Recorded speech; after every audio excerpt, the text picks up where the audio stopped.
We are live. Microphones are hot. Are we prepared? Yes, Mayor. All right, today is Thursday, February 13th, 2025, and this is the first day of the City Council's budget retreat. Calling this meeting to order and giving notice that at this meeting, City Council may vote to go into executive session, which will not be open to the public, for discussion and consultation with the city's attorneys for legal advice on any item on the following agenda. Can we have roll call? Mayor Duggett here, Vice Mayor Sweet here, Councilmember Adlin Here. Councilmember Garcia, Present. Councilmember House, Councilmember Matthews here, Councilmember Spence. He is here, yes. Great. Councilmember Asma, would you lead us in the pledge of allegiance? Flags over here. Flags over here.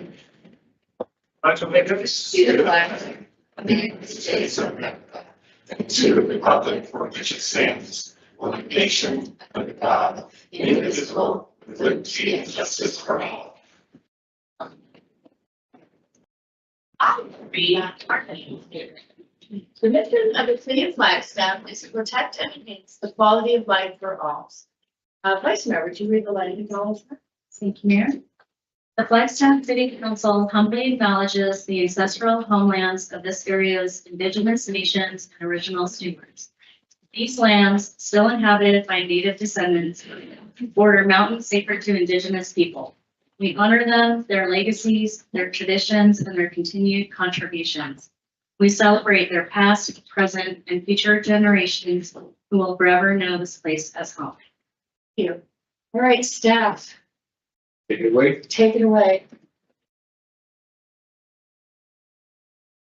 Good morning. Good morning.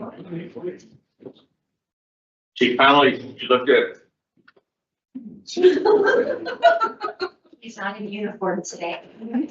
Best dressed. Good morning to everybody. This is the first day of a 2-day retreat. It's also in follow-up to the retreat that occurred 2 weeks ago. And it's a precursor to the retreat in April.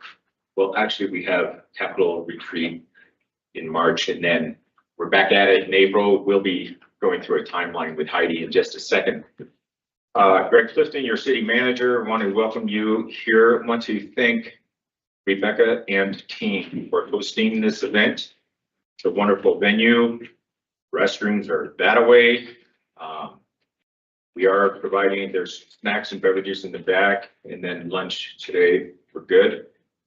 So thank you so much for being here. Thank you for giving us so much of your time. The format of these retreats is very simple.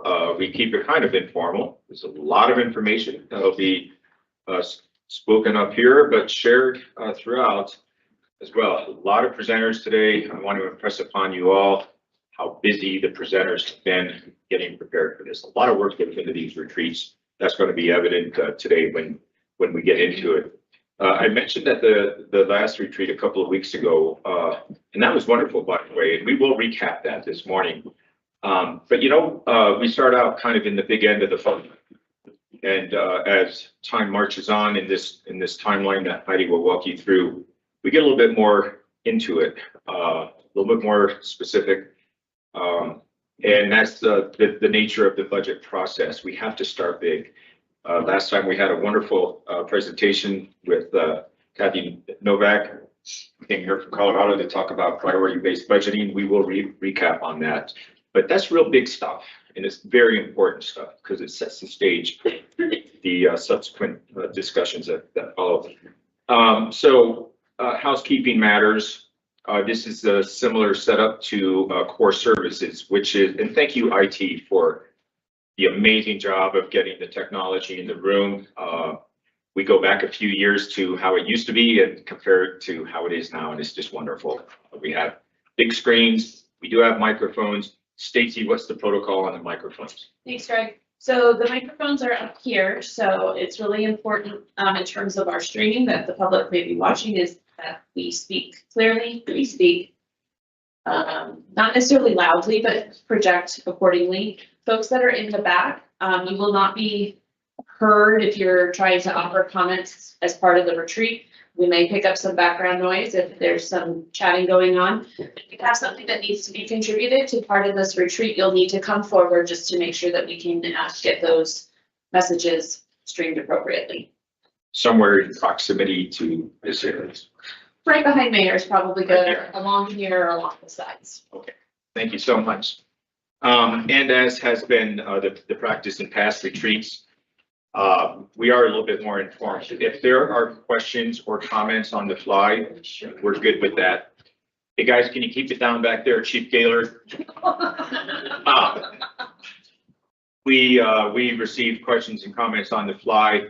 I think with this crowd, probably best by raising hands so we can see you. And same comment with those online, raise your hand virtually. And we'll try to keep an eye out. Welcome, by the way, to those who are participating virtually. Is there anything else I need to cover? Do we need to look at today's objectives? Do I have control? I have control. Welcome. We have objectives. This is where I am going to turn it over to Heidi, and she's going to start off. But you have a snapshot here of the agenda, and this really is our objective for the day, is to get through these bullet points. By the way, we do not have a facilitator today, and we're not going to have one tomorrow. As we have these budget retreats, last time was a little bit different because we integrated a lot of coaching and overview and housekeeping matters, and it was wonderful to have the facilitators present. We're on our own today, so we think we've got this. We'll walk you through this, and we'll do our best to keep us on time and on task. But here are the objectives, really, is to get through this. And as you can see, we're going to, again, start out big. We will get into revenue updates and some other things. Bond project updates, very important. Resource allocation. It's all very important, and it all does tie together. We do bring it together. And then, similar to last time, we're going to open it up to council. We will show you the considerations that were stated last time, and we'll give you the opportunity to weigh in. Does that sound good? Opportunity for public comment at the very end. Stacy, is that what we do? Yes. Yep. So again, welcome. Thank you. And let's give it up for Heidi Derryberry.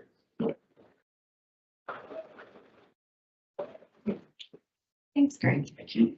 Morning, Mayor, Vice Mayor, Council, Heidi Derryberry, the city's Assistant Finance Director. I'm only going to be in front of you for a few minutes today to have a couple little reminders. So as Greg mentioned, steal my thunder, take my slide. We are here today in our second retreat of the year to talk about a number of things. We will delve into a lot of information today, so hold tight. We have a lot going on.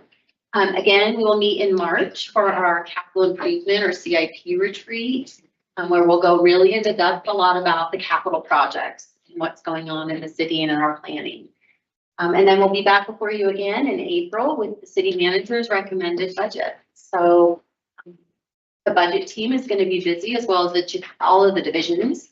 Actually, we start on Tuesday, our 3 weeks of division review. So we go straight from 2 days of the retreat this week into 3 weeks of in-depth division review.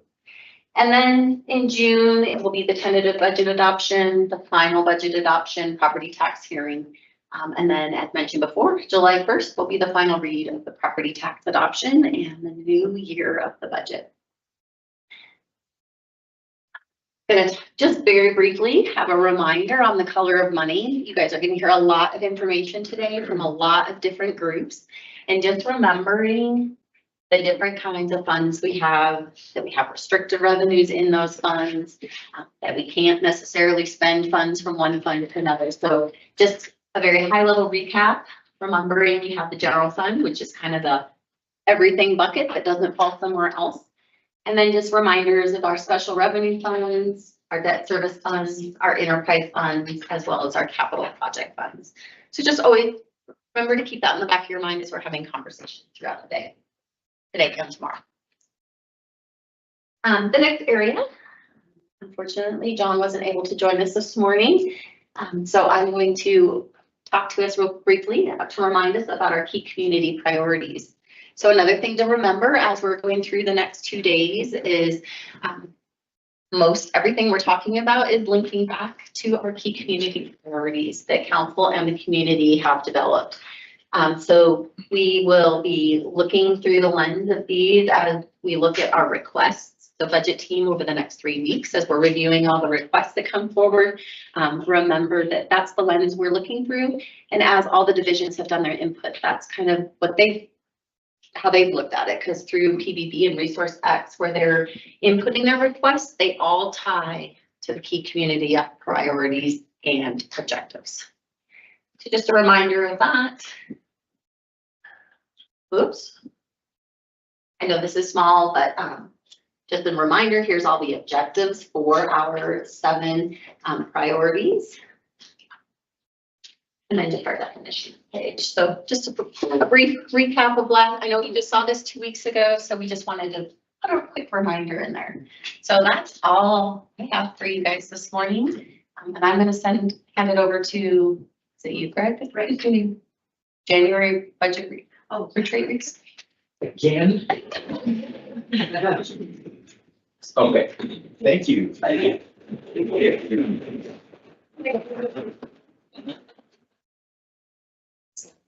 I know I have a slide. I just got finished talking about how much we prepare for this. No need to be shocked when Shannon told me I had to get up here and speak again. January retreat recap. Am I going through this then? And here we go. This I think is a courtesy of you, Joanne, and I want to thank you for that. But when we met a couple of weeks ago, we did this exercise, and the consultants walked it through us. And what you see here, this word thing. Word salad. Yeah, word salad, very appropriate. Depicts what everybody entered into as their priorities, individual priorities, things they want to see be addressed in this process. I don't think there are any surprises up here. Certainly housing, climate, public safety, all these things, of course, resonate with us. You'll see a little redundancy in that, but that's how these word salads work. The council budget considerations, I touched on this just a minute ago. We did ask council last time where your considerations lie.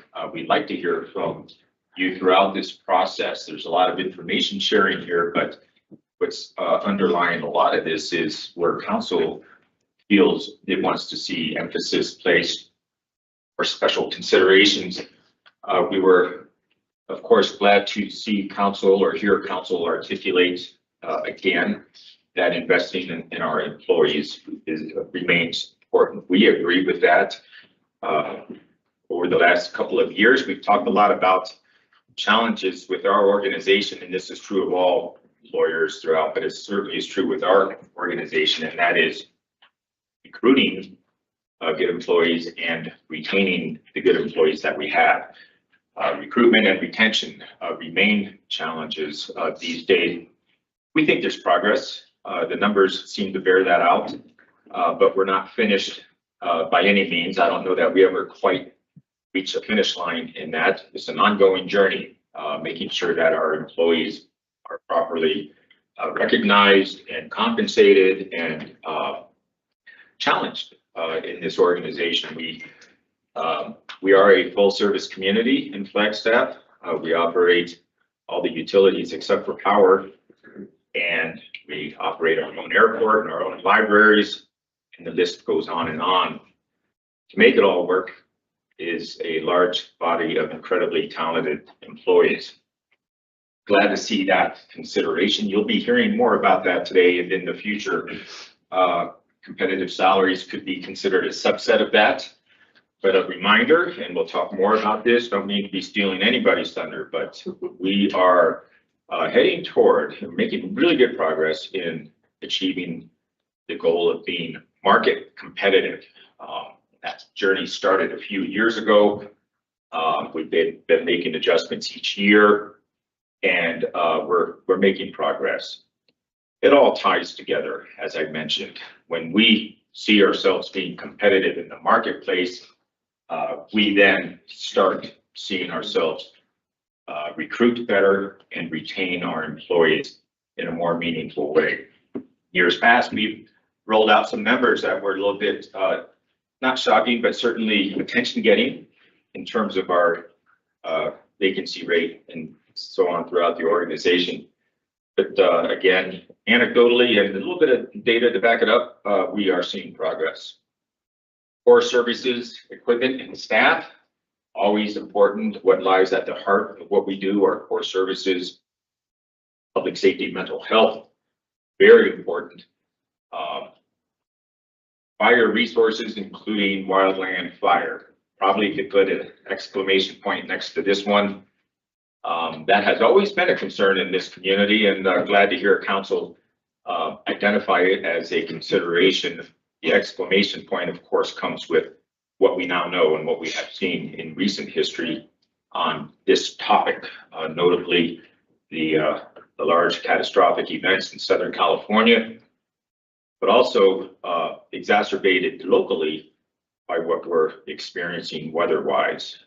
Rather remarkable drought this year. By the way, maybe by the end of the day, we'll be seeing no place. It's in the forecast. I got on National Weather Service this morning. They're calling it 5 to 8 Flagstaff. So fingers crossed.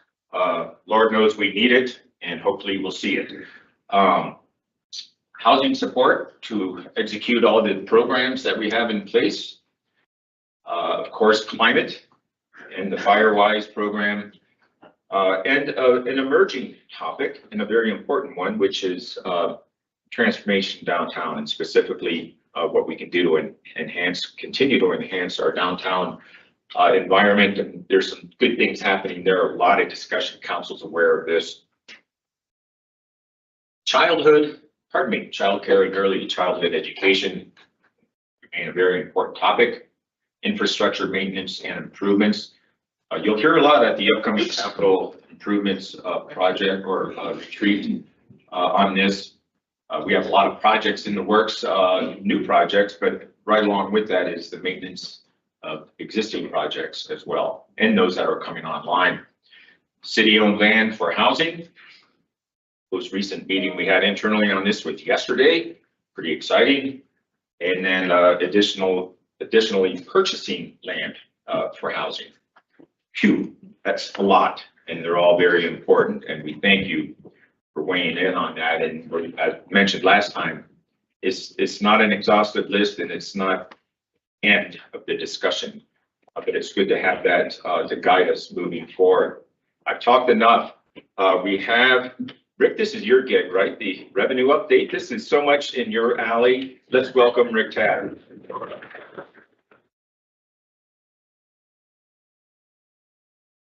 Thanks for being prepared.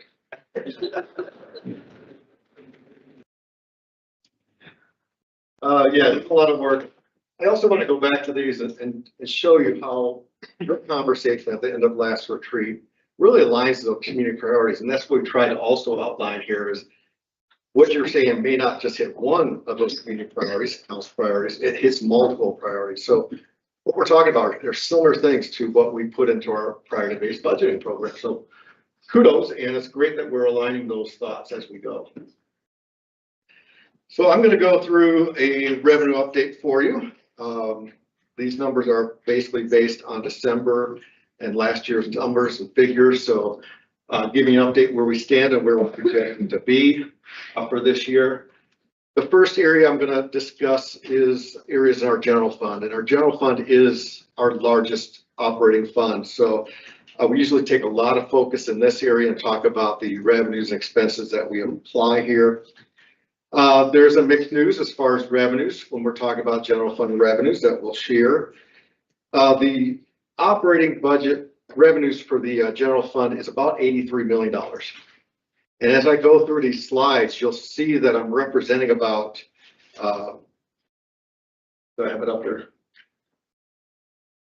80% of the general fund revenue is what I'm going to present today, about $70 million. So it does take a very good net and show you where we're moving in our general fund. The advantage of our city is we have a very good mix of revenue types, and we have a balanced approach to where we're getting our revenues for the city. We have about 37% is our general fund sales tax that we have, that 1%. We have about 39% is our state shared revenues that all go to the city and get distributed back to cities and towns. And 24% is the other categories, which includes things like property taxes, franchise fees, building permits, charges for services, and those types of revenue categories. So it's really good to have this balance. If one area is kind of struggle a bit, the other can pick up, and we really do balance well as we go through the years. In the past, we used to be closer to about a third, but we've kind of slowed down on the last category of property taxes. We left a flat levy, some construction growth, but we haven't really gained those revenues there. And our user fees have really not been updated in our general fund in many years. So those some areas we'll probably look at over the next couple of years. We do build in a recession plan, as we talked about at the last retreat, as far as our financial planning and being sure that we're prepared for these downturns. They're going to happen. Generally, it's about every 7 years, something happens in our economy. So that's out in 2030, 31. So it's not going to be in the numbers I show you, but it'll start moving into our estimates in the future years. And as the general fund really does support many divisions, many sections, many programs. That's a big operating fund of the city of Flagstaff. So starting with our sales tax, just to explain the charts as we go through it, the blue line are actual numbers. So starting from the left-hand side coming forward, those are actuals for the last 10 years to show you kind of how trends were going. Then the orange is the projections we provided last year. So the orange is where we're at, sitting at about February, April last year, what we were projecting. Then we have the green line is today's estimates, what we're projecting going forward as of today's environment and using to develop our budget this year. What we'd like to see is for that green line to be above that orange line. That shows we're gaining capacity over what we've already committed in our current budgets, in our 5-year plans. And so you'll see how that fluctuates through some of these slides as we move forward. As for the general fund, you can see we are very close to where we projected. We had some good returns at the end of the fiscal year 2024. As we closed the year, we were about $640,000 above our estimates.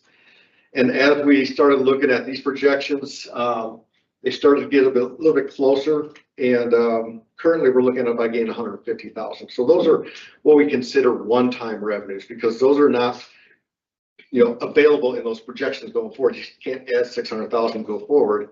You still have to true up. So we look at those using for one-time revenues, and you'll see those numbers when Brandy presents about our capacity to do ongoing and one-time budget considerations. Going forward, we're looking at about a 2% increase this year compared to last year. And then going forward, we're probably about a 3% increase until the recessionary period, which again is just off this chart a little bit. We're very in line. We're about 100,000 or so within line of what we provided last year, which is pretty good. Your estimates are never accurate, but we try our best. Just to dive down a little bit deeper in the sales tax categories, here's a chart that shows where we're at for estimates last year. When we were budgeting last year is that first column. So we go by years of projection at the top. The side is the tax categories we have. We have several tax categories that we collect the 1% and our transportation tax and other taxes on. And so that shows you kind of the varying levels of revenues we get from sales tax in those categories. So then we compare our estimate to where we ended the year to show us what we gained by that, and then what we have in this year's budget to what I'm now projecting to give us our current estimate versus budget. So last year there you can see the 640,000 gain that we had over our projections. The last quarter came in very well for construction contracting and marketplace retail. As well as our restaurants and bars had some great growth in that last quarter, which beat my projections that I had. Rick, Yes, I've probably asked this before and I apologize. that's right. Can you tell me the difference between retail and marketplace retail? Sure, absolutely. So retail is the box stores and the local sales tax revenue from those sales of goods. The marketplace retail is the online sales of items that are delivered to our community, but purchased online. So it's based on the locations delivered. So we get the sales tax from that. Absolutely. Great question. So great gains last year in the last quarter. And then in this fiscal year, it's kind of a mixed bag. You can see some of the positives, some of the negatives. One of the big areas is our retail areas. We talked about the local retail sales in our community seem to be a little bit lower than what we've been projecting last year, but it is making up quite a bit through the marketplace. So it's our people just shifting how they're buying through online services versus our local stores. Potentially, that's one of the issues that we have there. But generally, everything's pretty close. Construction contracting had a good first part of the year before it started to slow down, but a good game there, and revenue's looking pretty decent going forward. The next three slides, I'm going to go into state shared revenues. These are revenues that the state collects statewide, and then they have formulas that they distribute to cities and towns and counties and so forth through an agreed practice they have. In the staff summary and the attachments that you have in your packet, I did provide you the League of Arizona Cities write-up as far as what the state shared revenues are and how they're distributed. So I hope you find that as useful information. I've kind of touched on it and educate a little bit today, but it's a great resource to look at how we get our revenues to our local city. So for our state shared sales tax, 25% of the state shared sales tax for cities, and that's a percent of population. Our population versus the incorporated cities of Arizona. Here you can see, we're very close to what we showed you on the general fund sales tax. The revenue categories are acting similarly. There's estimates now seem a little bit lower than what we saw last year as we went to the budget, based on the receipts we received from them. And then we look at the projection process they use. So the state has a finance advisory committee that uses like a 4-sector forecast to kind of build their trends in forecasting, which is great. So I don't have to. And then they present these numbers and kind of build a budget with a joint legislative budget committee. They kind of use those numbers together to build estimates. So we take those in effect as we're growing out. And these kind of trend fairly close, if not a little bit more conservative than what I see and what they present. The sales tax growth that we're showing here in the out year is about 3%, while the Finance Advisory Committee is between 3.1 and 4%. So we're a little bit more conservative than theirs, but they align pretty well.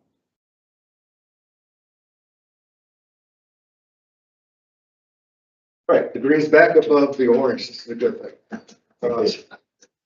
State shared auto lieu. This is the vehicle license tax or vehicle registration taxes that you pay for your vehicles in Arizona. So they collect all those through MBD.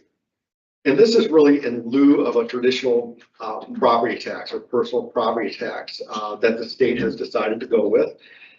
Instead of putting these on tax rolls, put your vehicles on tax roll, which would be very complicated. They chose this methodology of receiving taxes through the registration. 20% of the revenues from vehicle registrations distribute to cities and towns. And that is based on the county of registration and then our percent within the county. We get those revenues. As you can see, there's been a little bit of uptick here. The trend is well and consistent. We do have a little bit of gain, a couple 100,000 possibly here for us using the upcoming budget process. And these go to the general fund because they are kind of in lieu of a property tax. So that's why general fund gets these as unrestricted resources for us to use. Here's a fun one. State shared urban revenue, also known as income tax collections. This one is quite interesting in what has occurred over the last several years. We had a pretty good trend going into 2020, 2021. And that's when things started to kind of mix up a little bit at the state side, as well as COVID had an impact where they actually delayed tax returns from April to July. And the distributions are based on a fiscal year. So that moved it from one fiscal year to the next fiscal year. So you can see that kind of dip and then a quick recovery that year. And then also they started doing the conversations about a flat tax in that same period of time. And they did pass a flat tax that was effective January 2022. So if I have to explain, they collect in, like they're collecting this fiscal year revenues, so FY25. They don't start distributing those taxes until FY27. So there's a year in between, and then they start distributing those taxes. So we're pretty good at getting the projections in the current year compared to budget. But then we got to look at the trends of what they're looking at for income taxes going forward. So you saw a couple of years of spikes in revenues, and we were very happy about that. But one of the things that helped that is that point a little bit, in front of the camera. So here you can see the dip in recovery. So this is kind of the trend from that delay of sales tax or income tax. But then from the 14.6 to the 20, as they were talking about changing the flat tax, it was also negotiated. The cities moved 15% allocation to 18% allocation of these income taxes. So we benefited before the tax was in place. We had, they did it immediately for fiscal year 24. So we were happy to have that gain, but we knew that wouldn't be sustainable and it would come down when the flat tax actually has the impact. Do you anticipate any changes in our percentage given the budget challenges that the state is having? I don't see them changing that formula. No, I don't. Could they? It's hard to say. But I think, I don't see them. The one they've hit occasionally is the HERF funds. They have drawn and swept some of those funds, but they generally stayed away from the income tax and sales tax, vehicle licensing. Thank you. So last year we started talking about this and we did see the impacts of the 2.5% levy. So we made some big adjustments last year and moving that trend down. And, maybe I was a little bit over conservative in the numbers, but we are seeing now that the green line is above the orange, which is positive, and is showing that, distribution is really helping from that 15 to 18%. If you look at kind of where the trend was going, that change really did keep us kind of in line of what our revenues may have been projected before the change in the tax rate. So that's a positive. We're glad we got that allocation increase to help us.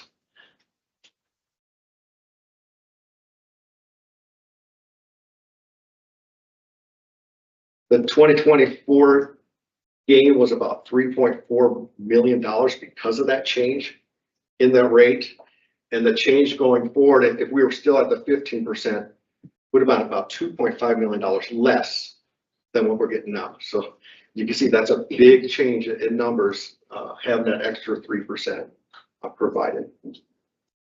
So some good news there. The one thing in legislation right now is the exemption of tips in your tax returns. It's also being talked on the federal level as a consideration. If you look at the report related to that, we're looking at about 72,000 as an impact to the city of Flagstaff from that type of change and reduction in income reported. So that's one thing we got to watch. That'll eat into these numbers and these gains a little bit. So that's just a footnote to be aware of.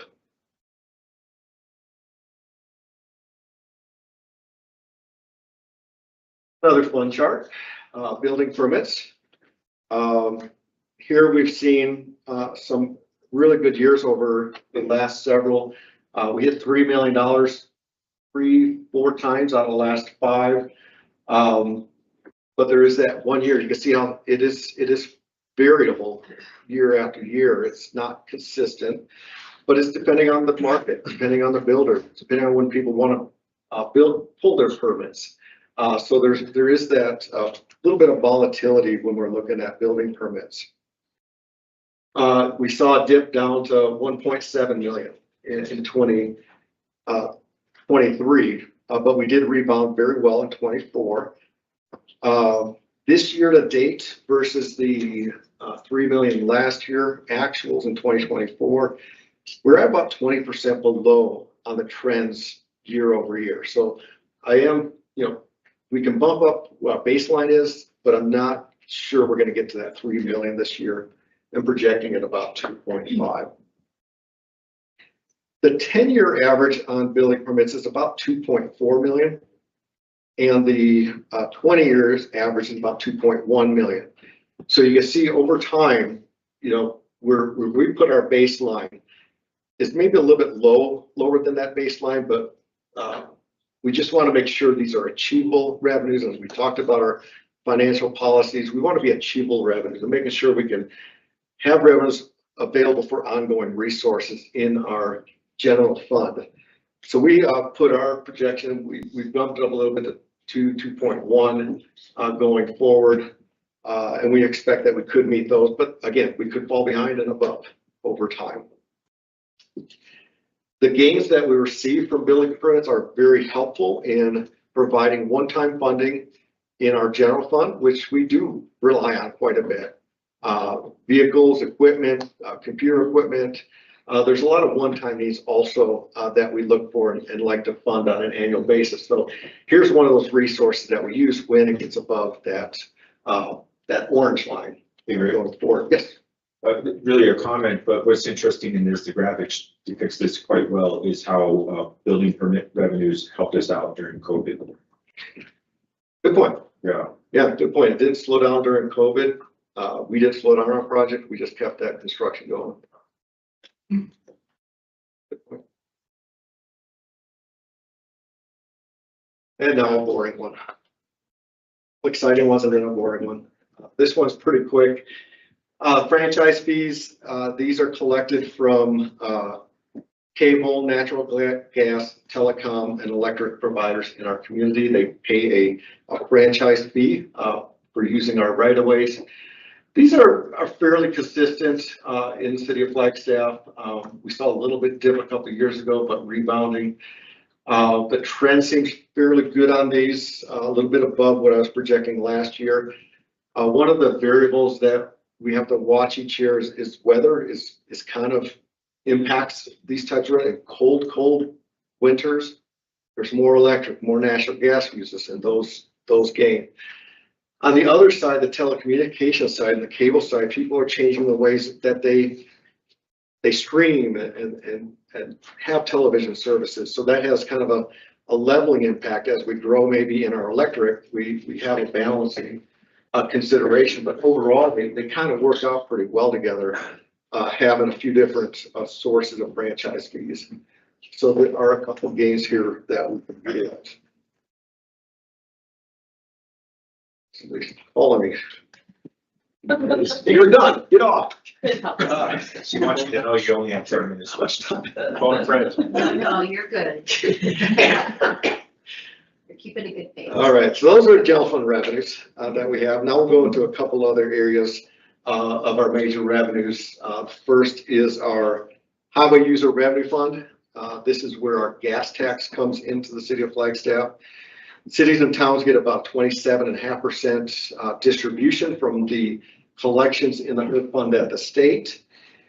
And then this is a little bit more complicated, but half the distribution goes to based on state population. Another half gets pulled off and gets based on county of origin of those tax returns, and then our percent of the population within the county. So it's not too complicated, but it is a couple layers that they look at. And I think it really helps focus where the revenues come back to and where they're being used. Here is an area we see a bump at the end of last year, which provided another gain, but then we saw some downward trends again. So it's been a little uncertain, but one of the driving factors here is gas prices is one of them. The lower the gas prices, the more people are willing to drive, travel, and that kind of stuff. And on the flip side, higher gas prices, people may conserve more. The change to electric vehicles does have an impact. I don't think we're seeing a lot of impact right now, but over time, it could have a pretty good impact on our gasoline tax. And the state's been struggling with this. How do we change the methods? How do we tax this differently? But I haven't heard of any changes at this time to this rate or the collections here. So we're being a little bit conservative here, about a 1% gain per year as we're doing these projections, just to assure that we're not hit by those declines that we may see in the future due to changes. The 10-year average has been about 3%, and the 17-year average about 1.8. So we're shooting for one. I think we'll achieve these. I think it's definitely achievable revenue, and we'll keep an eye on this as we move forward.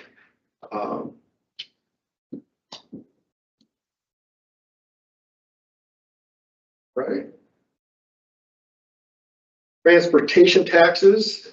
This is a combination of taxes that our voters approved, and they're utilized for specific purposes. Within here is our road repair street safety tax, our transportation projects, also known as Prop 419, our Lone Tree Overpass, known as Prop 420, and transit, the Mountain Line IGA that we have. We give the revenues to them to deliver local transit, are all part of these transportation type taxes. In general, these revenues tie very close to general fund projections. So what you saw previous on general fund projections, they're very close. But here you can see it does have some bumps, and it's usually a bump up as we implemented a road repair street safety tax. We saw the gains. Then we implemented the Route 66 to Butler overpass, or Lone Tree overpass, was another increase in sales tax rate. So we had a bump there. And then most recently, we didn't have it in the projections. We weren't sure how voters would approve it or not. The Mountain Line tax increase was approved last November. It starts July 1st. So most of the gains there of the green over orange is related to that tax, the Mountain Line tax. Otherwise, we are very close to projections for all of our other funds. When does the road repair tax expire? Did not print off that table. I do not have that, but we can get that for you. Okay, so, 2034. 34, I was gonna say 35, 34. thank you. Well, yep. Off the chart. It's transportation. The last one I have is the bed, board, and beverage tax, BBB tax. This is, congratulations on getting this reduced. Very excited about very critical source for our operations in Flagstaff. And it passed very well, so congratulations. Now it's extended through June of 2043. So that is out quite a ways now. This is a 2% tax, specifically on a couple of those tax categories I showed before. Restaurants and bars and lodging under 30 days, such as our hotels, motels, short-term rentals, and campgrounds. These two categories are one of those that does get impacted by recessions. As we talked, you can see the impact from COVID. People don't spend discretionary funds as we go into recessions or those types of impacts. But as we talked about during our talk a couple of weeks ago, we don't hold back. We go bold and we start to really invest into this area, and we do more advertising. We try to get more people to our community. This is one of the recession plans where spending more money is a good thing to bolster our revenues. And our Discover Flagstaff team does a great job promoting us during these times. And we see that while we have losses, they are not as bad as you see statewide. So definitely good investments and spells well for our city. And they rebound quickly. You can see how it just rebounded quickly and got back on trend after the COVID pandemic. As mentioned before, the hotels, restaurants were kind of about flat over the last year, and they're projected pretty flat, pretty close to what we had budgeted this year. One of the things we saw this summer was maybe a slight slowdown in the lodging side, but restaurant held up pretty well. And over the last 6 months, occupancy's been up slightly, while the average daily rate and the revenue per available room has dipped a little bit over the first 6 months. So that's the one where it's maybe a bit lower, but restaurants are making up for the differences, and they're doing pretty well. But in general, we're gonna be just slightly under budget for these BBB tax questions. And so with that, any questions on the revenue projections before I hand it over? Great. Next, I'm going to hand it over to Stacy Breckler-Nags, who will join us remotely. I hope she pops on here. Stacy. I am here. I am here. Can everybody hear and see me? There you are. And thank you. Rick, are you finished or is a handoff? It's a handoff to Stacy. Thank you. Wow. And hi, everyone. I am sorry I'm remote. I am on vacation, but my in-laws are here from Maryland, and I'm in beautiful Sedona. And but I'm happy to be able to spend some time with you all and present on grants. So let's talk grants and money. Rick wanted to have me do a little quick overview for some of the council that's new, a little bit about grants and the type of grants that we get. So a lot of you are all familiar with this. We get entitlement grants, and then we get discretionary funds, which are your competitive funds. And then we get formula grants that are similar to what we get through housing, urban development, our community development block grants. Those are formula funds. And then we get foundation grants that city is able to go for, but we're careful about going for foundation grants just because those go a lot to nonprofits, and kind of our office policy is just to be sensitive that we're not competing with those nonprofits on funds that they really rely on. So we do get foundation grants. We got the Moore Foundation with Wildland Fire, which has been really helpful. So we do go for those types of grants.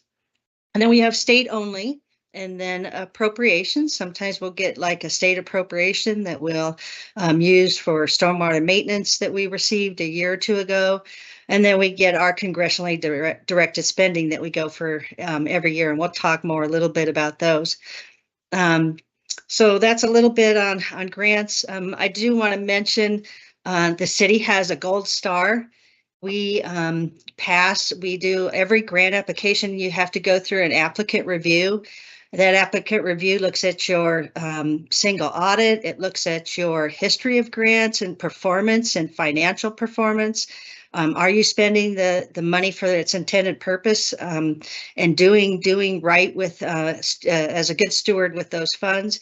And we pass every time. We really is nice to know that we have that gold star, because we get sought sometimes. We get calls that say, hey, we have some available funds.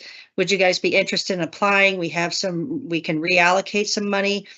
So that's a good position to be in, to be able to say, yes, we're interested, and we have a good rating. So that's why you do see a lot of success in our grants. We also have a good grant writing team. We don't have a grant writer here at the city, but we do as a team. We work with if it's a capital grant, we'll work with our engineers. We'll maybe hire out a consultant to help write it with our team. We'll help package it up. We'll do all the certification forms. Our team will do that. And so it really is a team effort, and putting together a grant application. It takes months to put them together and pull that whole package together and create a successful grant application. So as you can see, this chart, Rick had me do this, and Rick, was fun to do. I had never done this for the budget team, a 10-year projection or a look at grants. And you can see, the dollar amounts on the left, and then the chart on the right, and where we spike pretty high here recently on this chart. So with that, we can go to the next slide. All right. So right now we have in progress pending submissions of 12 applications. And so those are applications that we're currently working on and we're packaging up. For example, the Protect grant is due, I think this week or next week for Bigfield Lake. And so that's one of the 12 that we're working on. Some are big dollars, some are small grants. But pretty consistent that we have 10 to 15 grants that we're working on. We've submitted 22 grants, and I am excited to tell you that's 21 now. We just received the first of the week the Kill-Up Outlet grant for Spruce Wash, 1.8 million from FEMA through the state, through DEMA, and we had been pushing hard to get that grant. And so that's the Kill-Up Outlet portion for the Spruce Wash for 1.8 million, a little over. So that's pretty exciting news. But right now, our office is actively working on 103 grants. It's over $203 million. So very busy. I have a manager and 3 grants and contract specialists, plus an admin specialist that all work together on this. We are vacant one of those specialist positions, but hoping to hire soon. So we're swimming in grants, which is great. And like I said, all these active grants aren't done alone. Anything at the city where it's not alone. We're quite a team. We work with everybody cross-divisionally. Work heavily with finances, all our reimbursement requests. And procurement, we work with them on the contract side, and then the grant project representative that's actually working in the field and doing the grant and the implementation. So, but that's a pretty cool number, 203 million, a lot of active grants. So I'm very proud of our grants contract and emergency management team. So busy team right now. All right, next slide. So this is just kind of a slide that shows the grants and direct spending by dollars. And so our winner right now in that pie chart to the right is engineering, Paul Mood's team, and capital. That makes a lot of sense, right? With $32 million in grants like the Downtown Mile and some of those. So, but engineering's been really aggressive with us and working really well as far as submitting grant applications and getting these big infrastructure projects done. So it's pretty excited. So Paul, great job, and all the other divisions on all your grants, and dollar wise, it doesn't matter. We get you know, a $10,000 grant still takes the same level of compliance as the other ones. We treat all our grants as if they were a federal grant and keep them all at a high compliance level, regardless of the amount, so that we are getting that gold star in the end. But right now, that's a pretty big chunk of money, and all the divisions working hard on their grants. All right, so next slide. And so this one shows the number of grants by by not dollar, but by the number of grants, and where our highest volume of grants is. And PD, Chief Connolly, if you're in the room, hi to you all. And to PD grants, we're very aggressive, have a high volume of PD grants. Again, these are current grants. And you can just see kind of all over the board, every division pretty much has a grant. But again, the number of grants lie in police department, and they range from drug gang metro grants to equipment grants. So they are all over the board. So pretty exciting to see that volume of grants in our public safety. All right. All right. So grants, Rick wanted me to kind of just share active grants at the high dollar. And like I said, we have grants all the way from $5,000 to $10,000 all the way to our highest of 56 million. And so I went ahead and I took all our active grants, and I went ahead and tried to put together some grants that are 5 million and over.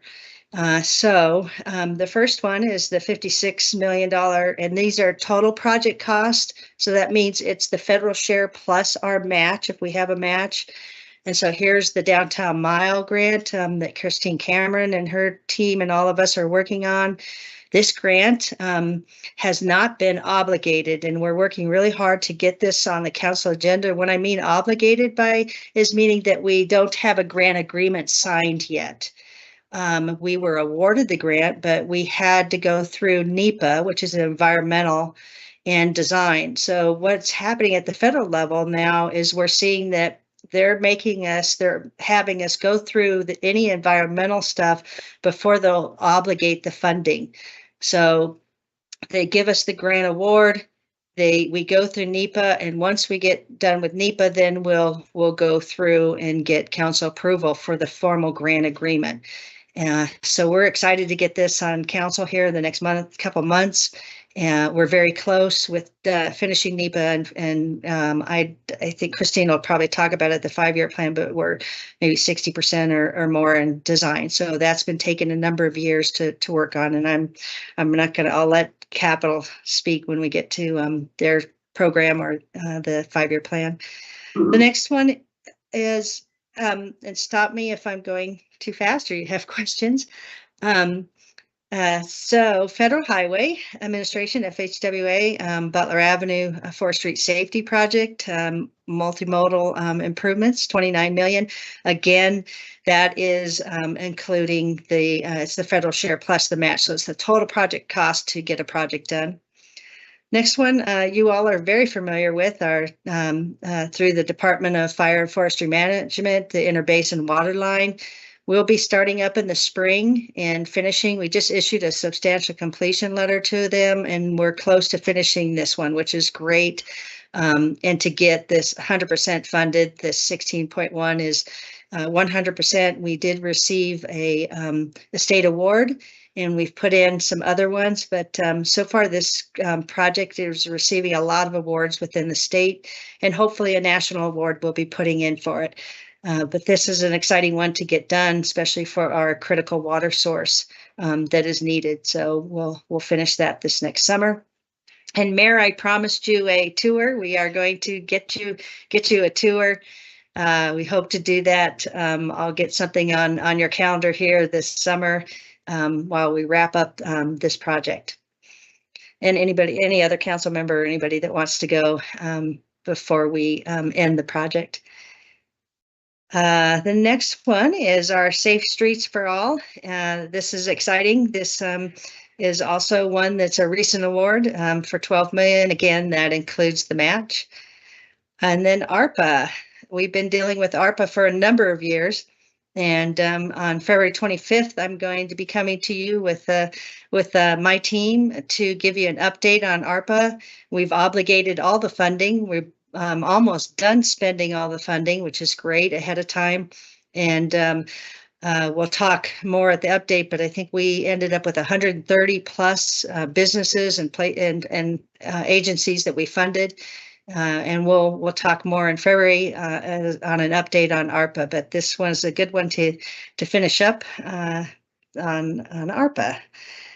Next one, Spruce Wash the Wedge. This was a good one. We originally got the community directed spending. It was for a stormwater project that we ended up not needing the money.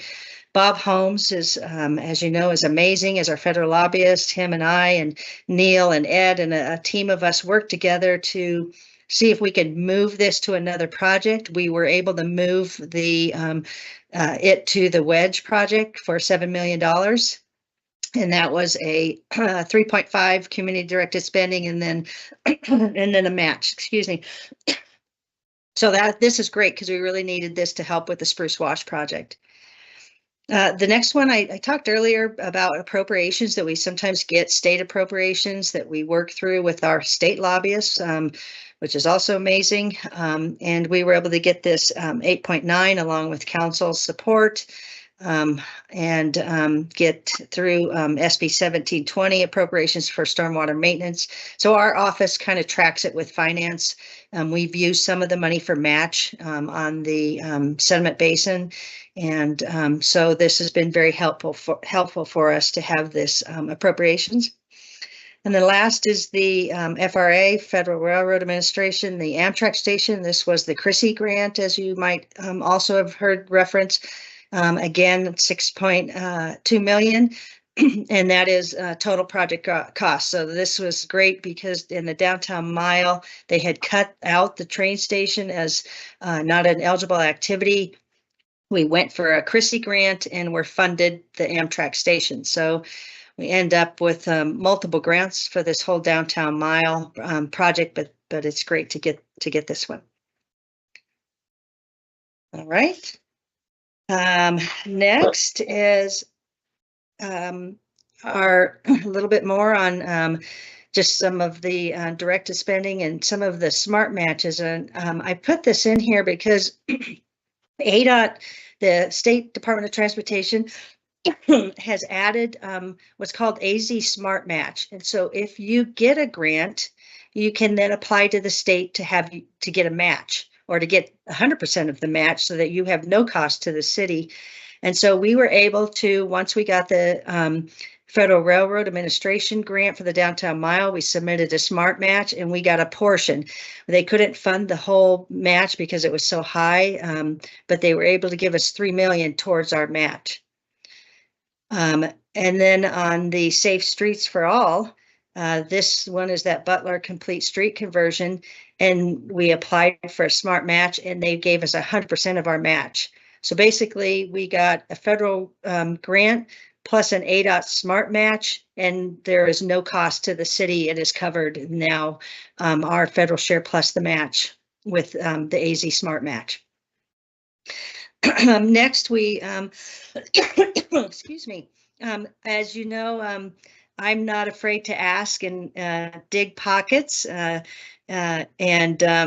just part of the nature of the game to try to get the city to reduce any costs that we have to put in for these projects, along with the feds and the state. So on the downtown mile, BNSF, this is a benefit, this project to them too. And they've been an excellent partner. They have been just really stepped up and been great. I met with them and Christine last week to talk downtown mile and protect grants and other ones, but BNSF is contributing to our match $11 million.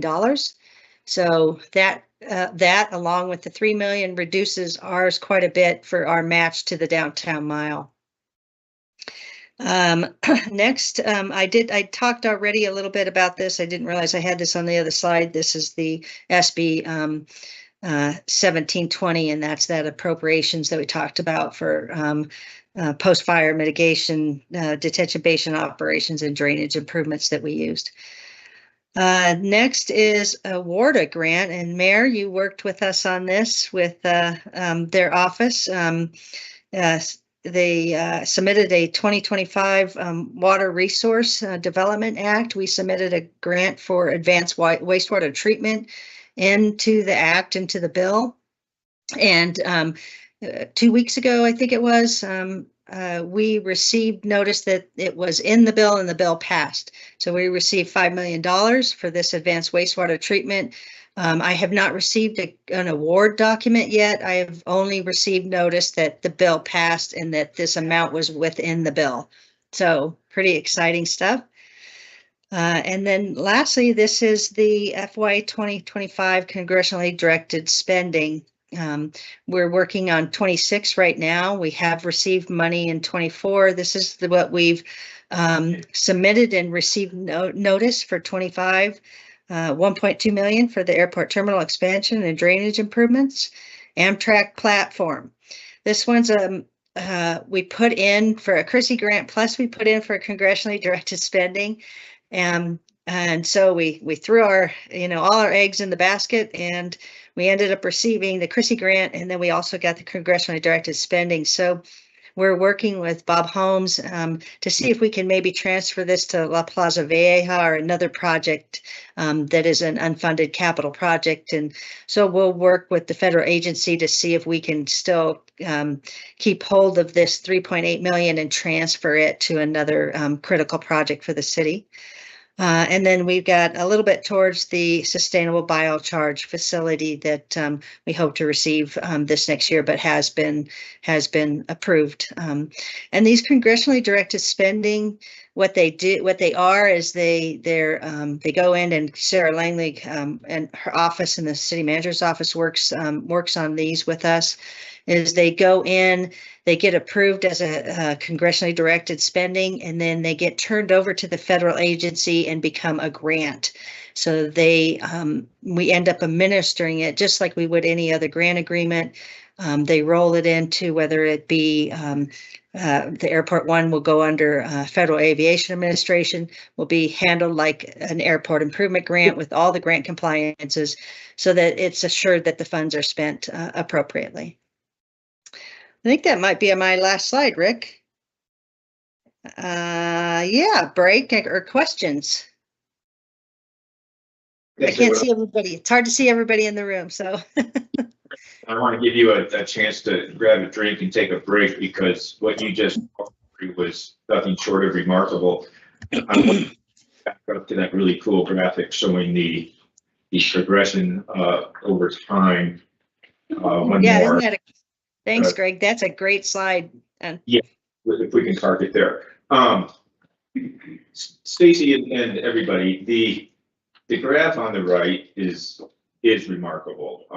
We don't expect everybody to see the money, the values that are on the x-axis there, but where's that, the y-axis, the vertical one? I did not do well in that class. But the graph tells an amazing story, and and Sarah Langley wrote an article or a public release on this topic just this last week, and it is telling this story, and that is just how successful our community is and has been with respect to bringing these grant dollars back home.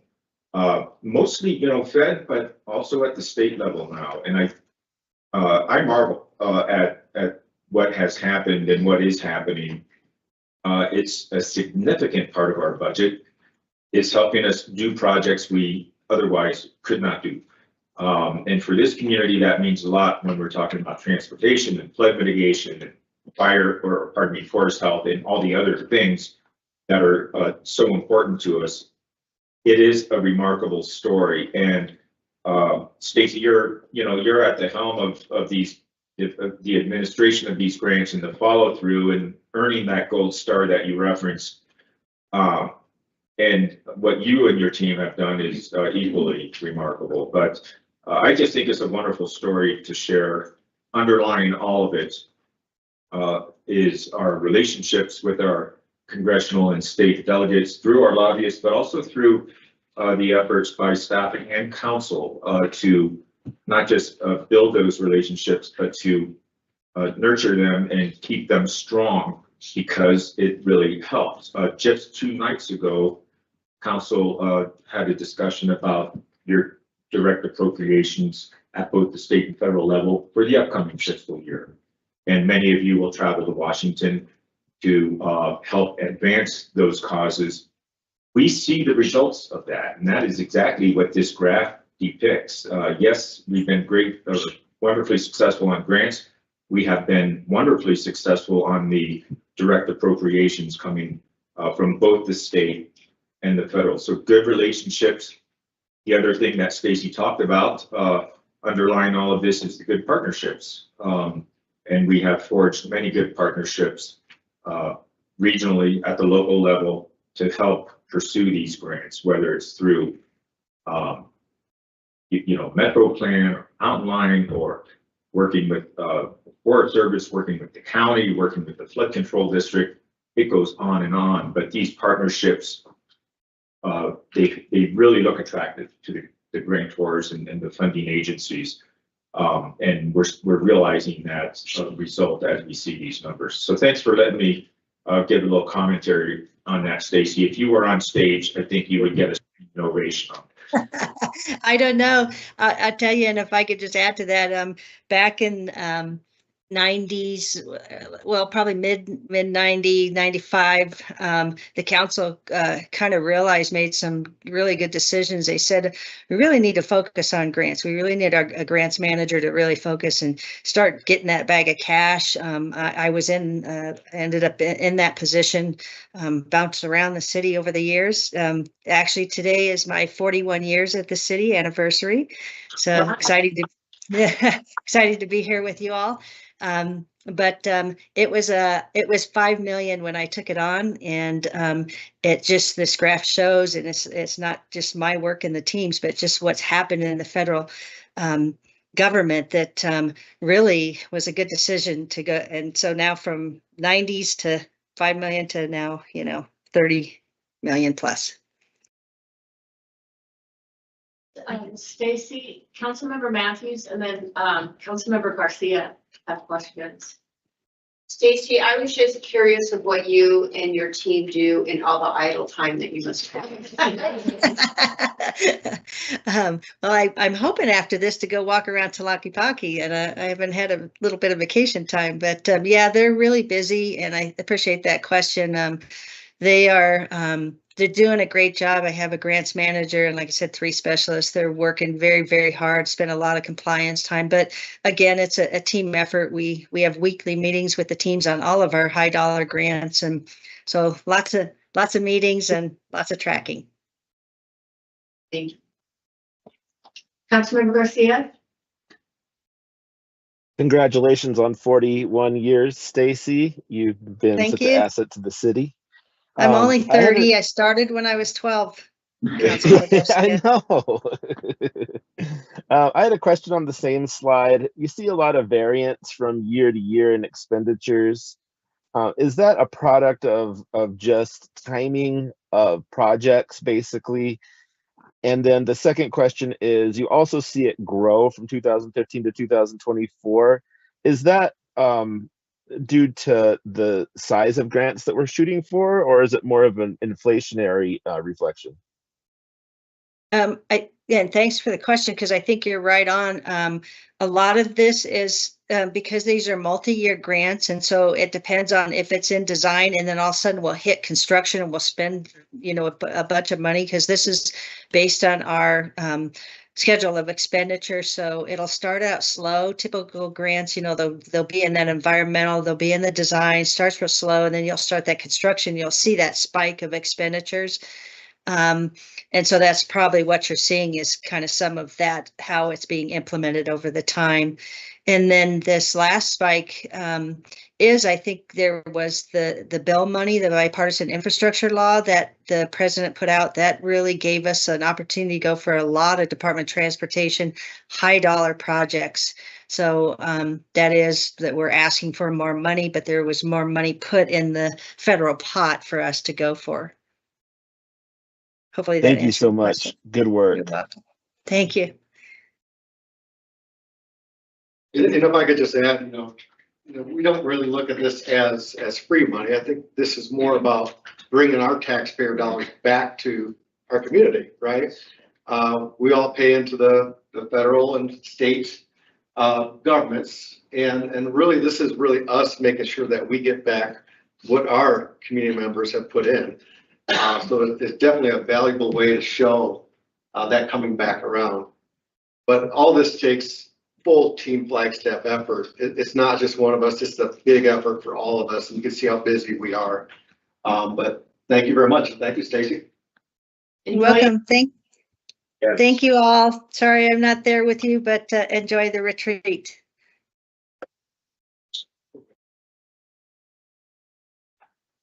Ready. Go, Rick.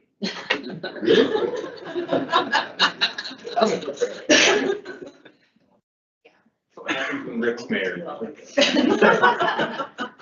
Once. Thanks, Stacy. I was hoping for that break. I know. Well, you guys are just an hour ahead of time. Not me.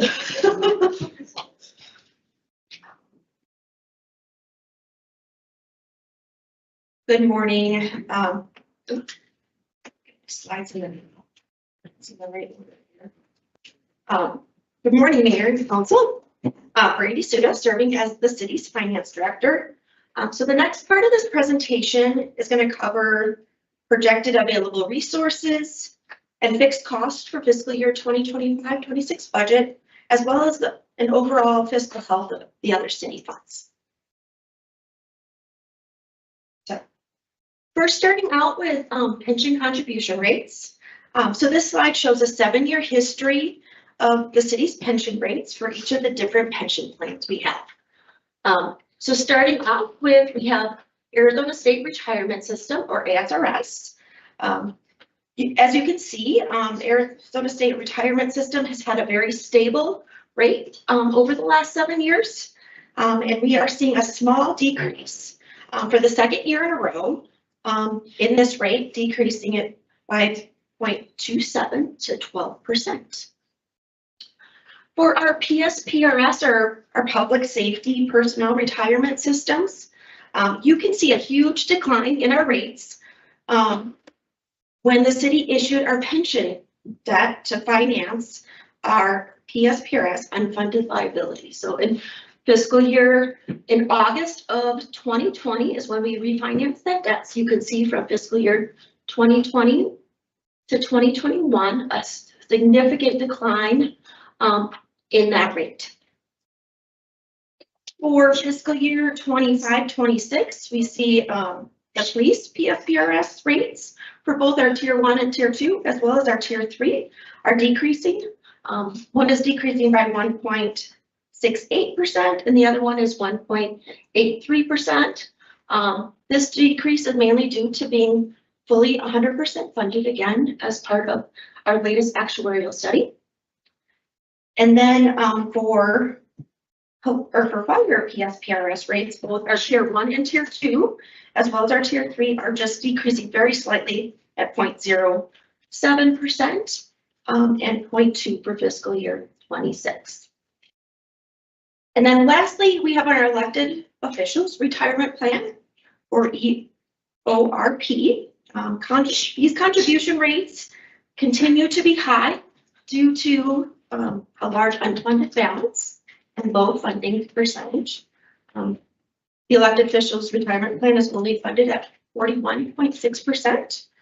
So for fiscal year 25-26, the rate is increasing to 59.79 or 59.75, which is an increase of 6.9%.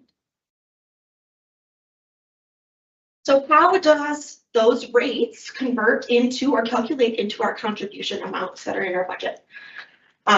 Again, on this 7-year graph, you can see a significant decline in our pension expenditures from fiscal year 2019, 2020 to 2020, 2021. Again, related to our public safety retirement system refinancing. Also to note is an increase in cost in fiscal year 2023 to 2024, which is due to the additional $3.2 million contribution the city made to the PSPRS police plan to get us back to 100% funding. So for fiscal year 2025-26, we are projecting a relatively small increase overall, about 145,000. And these are due to increased rates in our elected officials' retirement plan. And overall, our personnel costs increasing with the projected pay increases for pay for performance and merit and step increases.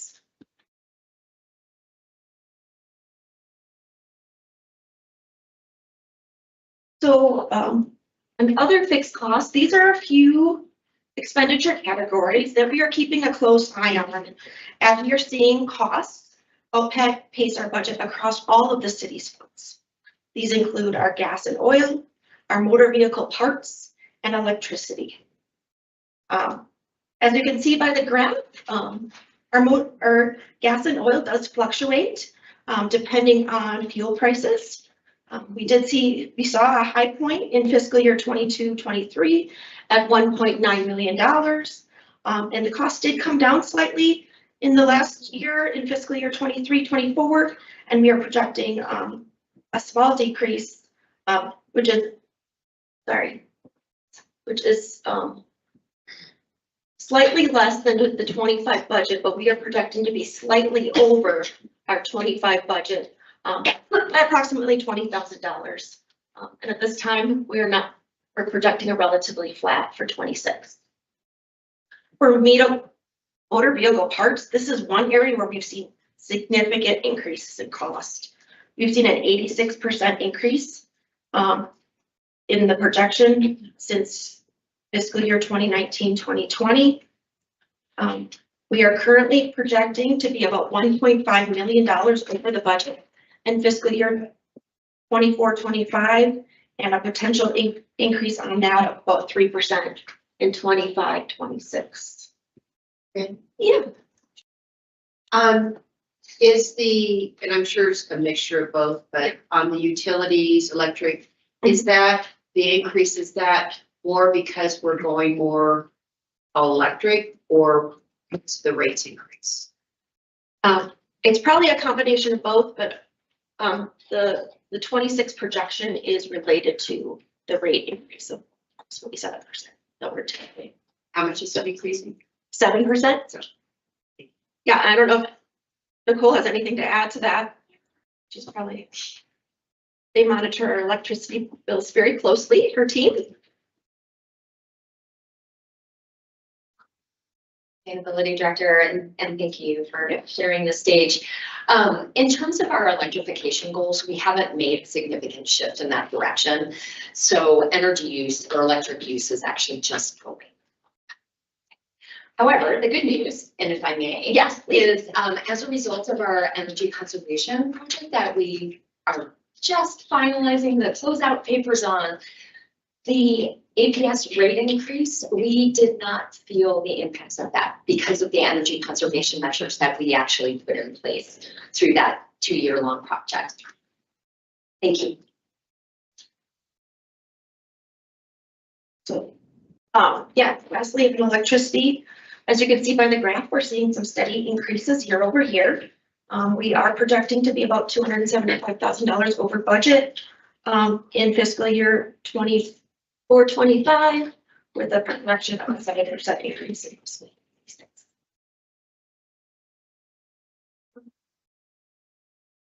Moving on to share some good news.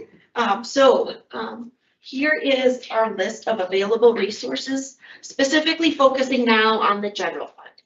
So my next couple slides will focus on the general fund, and then we'll talk about other funds in the later half of my presentation.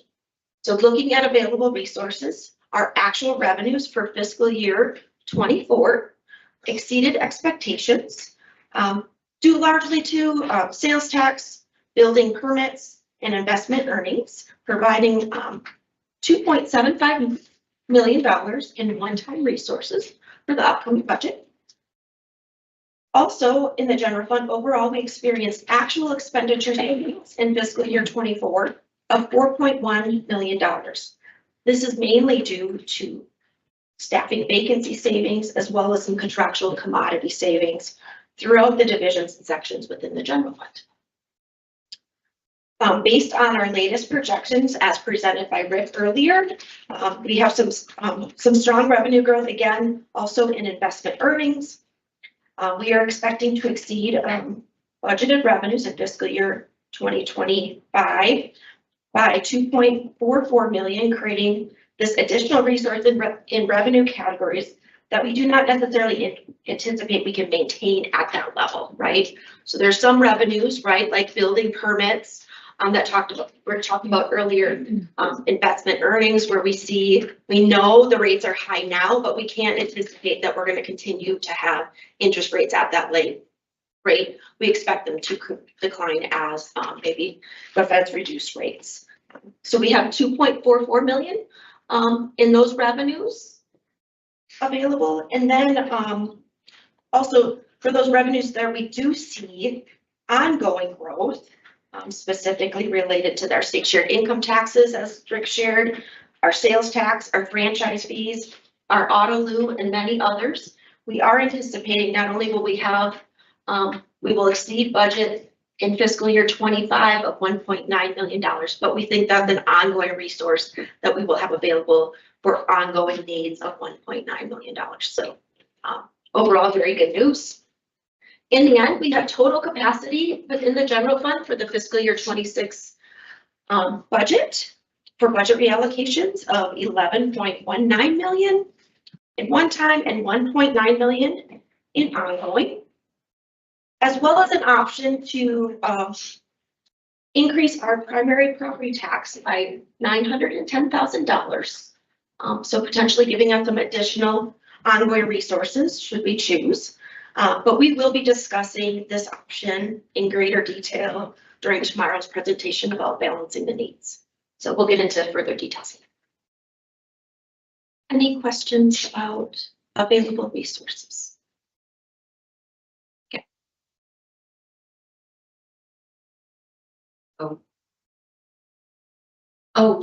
Looks like Councilmember Garcia has a question.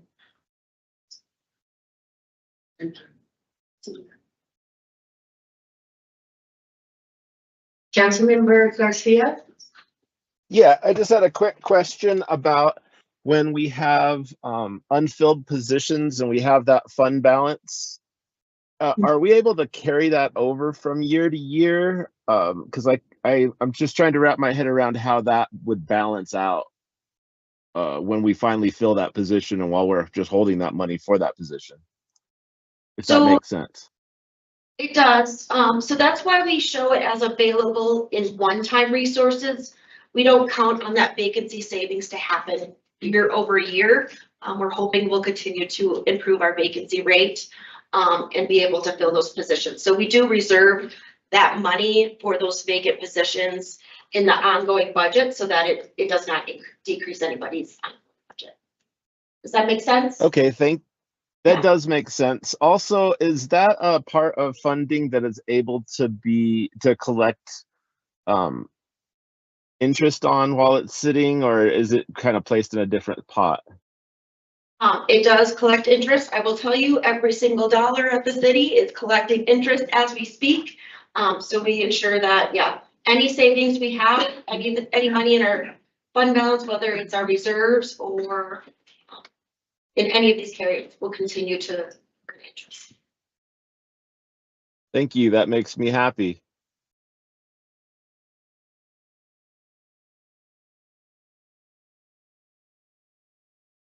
So moving on, again, focusing on the general fund about our known fixed costs that we are anticipating in the 25-26 budget. First off, our pay for performance or our step increases for city employees are funded ongoing in the general fund and all of our other plans.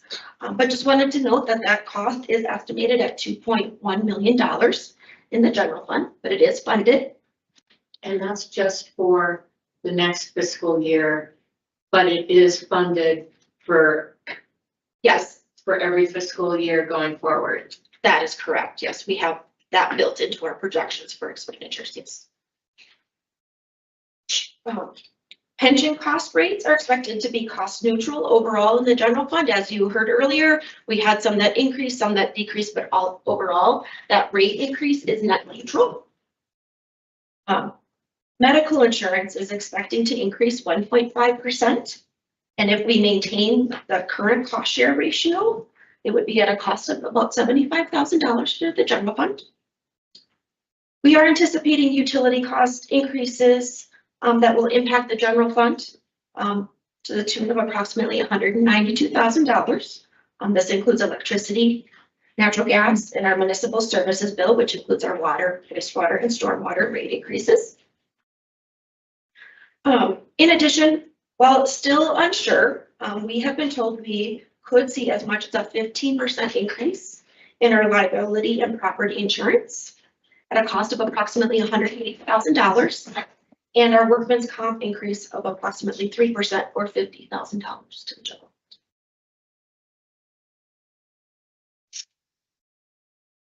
Now moving on away from the general fund to talk about our other funds' fiscal health. So here's kind of an update on the status of each of the funds at the city. So green meaning it's a healthy fund. We've got ongoing and one-time capacity within that fund, structurally balanced. Yellow is we're being a little cautious.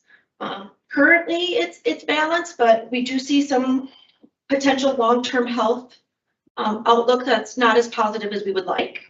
And then red meaning these funds are struggling to balance operating and capital needs within their current revenue streams. So first, we have our highway user revenue fund.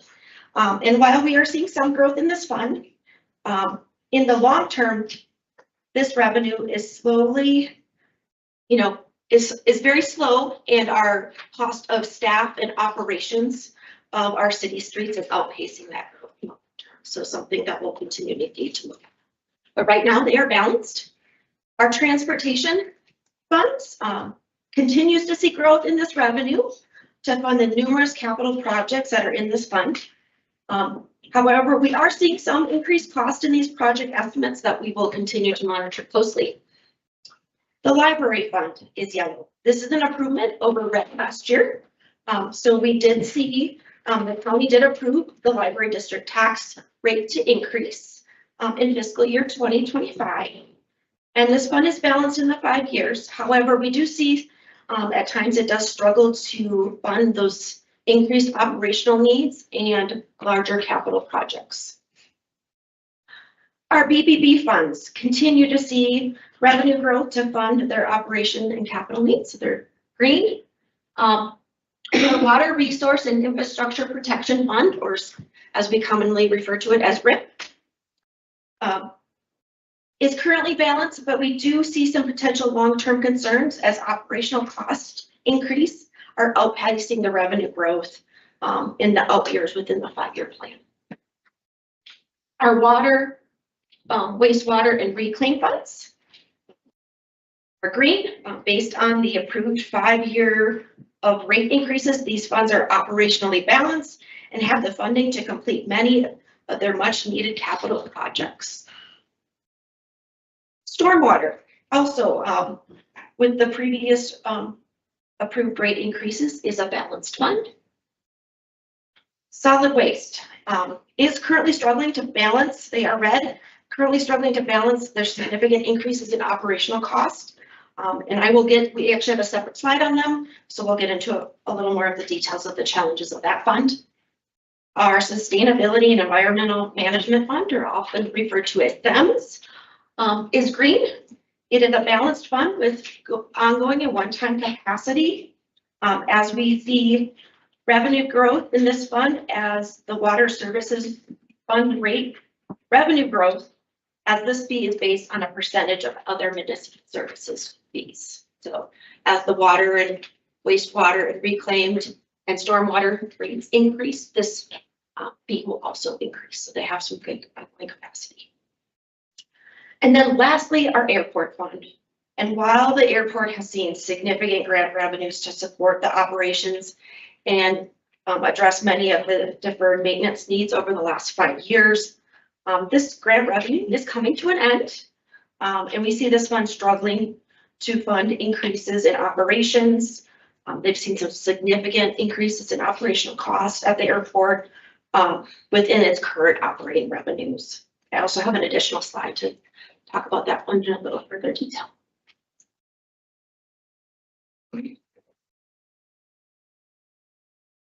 So some of the challenges we're seeing in the solid waste fund is our operational costs are outpacing our revenue growth. We have seen a significant increase in fuel, parts, and overtime in this fund. We have also seen a significant increase in costs related to the transition of the material recovery facility, or the MRF, as we transfer it into, or transition it into a transfer station, and the cost of those recycling contracts. We've seen some significant increases in cost related to that service. And just to note, we have seen operational costs exceed budget for the previous fiscal years. We are currently projecting an ongoing structural deficit of $320,000 plus annually for this fund. And the Public Works team has recently implemented several service delivery changes to help offset those operational costs and help address this deficit. We will also be going into further details about these service delivery changes tomorrow during Balancing the Needs presentation.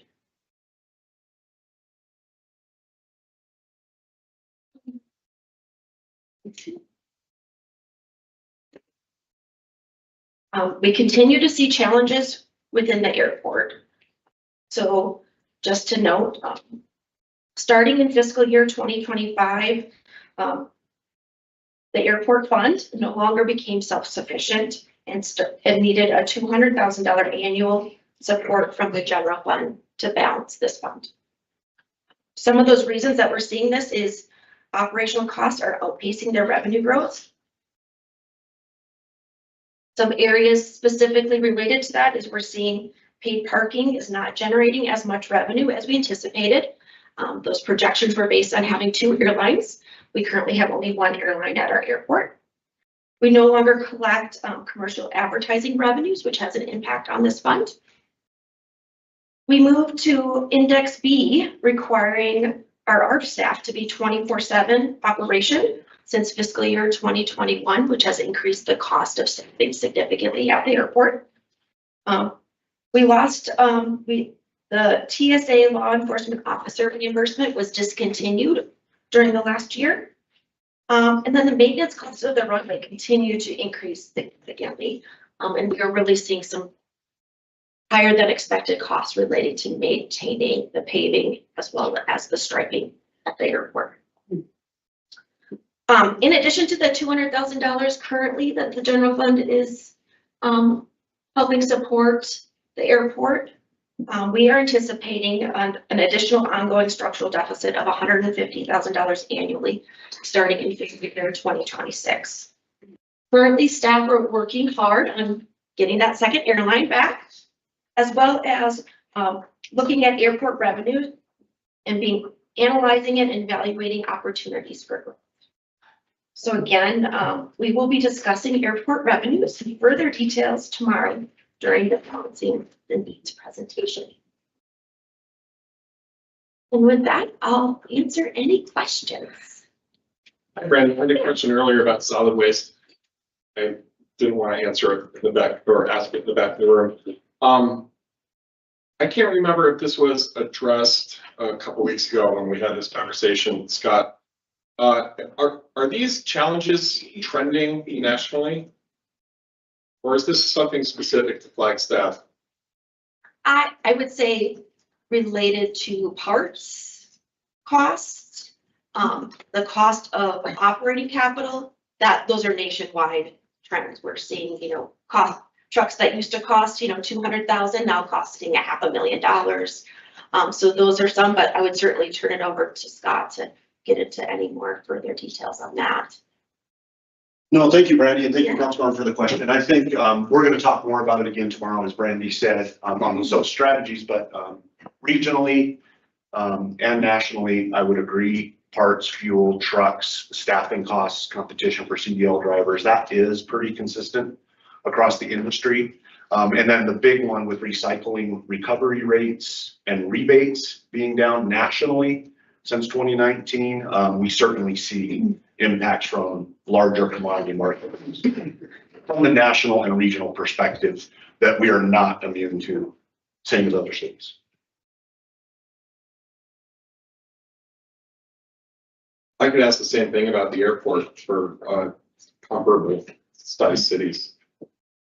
I'll start and invite Heidi and probably Brian to jump in and help me out. Can we go to the airport slide? I think it's a mixed bag, council member, of things that have happened here that are indicative of what is happening in airports our size elsewhere. And that would be certainly the cutting back of services and payments and flights. There was, I'll be careful not to overreach what I know about this. Others can speak to it much more intelligently. But the FAA changed up some rules a while back with respect to pilots and the amount of rest time between flights and other things related. It had impact on smaller airports like Flagstaff. And there were a number of things at play, but I know that factored into it when we lost our second airline.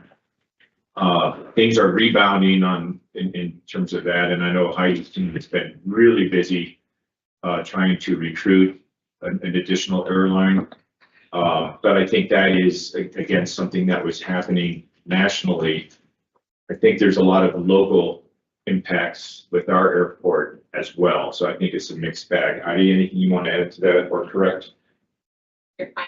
Mayor, Vice Mayor, Council Members, Heidi Hansen, Economic Vitality Director, and I know that Brian of all our airport directors online as well, and Brian knows it better than anybody. But what we've been seeing over the years is the fact that we've actually had an enormous amount of deferred maintenance that we haven't been doing at the airport, but now it's come to a head, and we're really going to have to take care of it because we're under FAA compliance that we have to get these things done. When you have an audit that we just did come out and you are dinged on that audit, you only get a year's time to actually fix those issues at the airport. And so luckily the budget team is helping us to remedy that. Also, when you are looking for a second airline, there is no guarantee when you sign a contract with them that they won't take that service away from you. So the work that Barney and I did, our previous airport director, to get United here was really no small feat. But there was never a guarantee that we would stay for time and eternity. Plus, just so you know, when we get commercial service, they want a lot of discounts. They don't want to pay landing fees. They don't want to deal with all sorts of things that we would want to charge them. So normally when they come in, they don't infuse us with a lot of revenue because they want all of these incentives. So what really gives us the revenues that we need are rental cars. When they come off the flights and the rental cars have more business, there's more passengers throughout the terminal. Our grab and go that we're going to be installing in April, which with the mini visitor center will help infuse a little bit of revenue. Our parking, people decided since they couldn't park all over the place and on trees and rocks and everything else, that they would be dropped off at the airport. And we knew that behavior would switch, but slowly people are asking for us to offer some monthly fees, different types of permits for businesses, and we are going to be bringing those to you very soon. That will help us a little bit with parking fees. But having commercial service is very, very crucial, but it does not bring us the revenue we need. We get the revenue from all those other services that come with it. Our rental cars are very valuable to us, and our general aviation and our hangar tenants are incredibly crucial to us. And we have a lot of revenue ideas that we have been working with a huge team at the city on. And we're going to actually be asking in this budget cycle to have consultants help us really dive down into those revenue solutions, because our team does not have the day-to-day ability to look into those and to compare us to other airports. Councilmember Matthews. Heidi, 2 questions.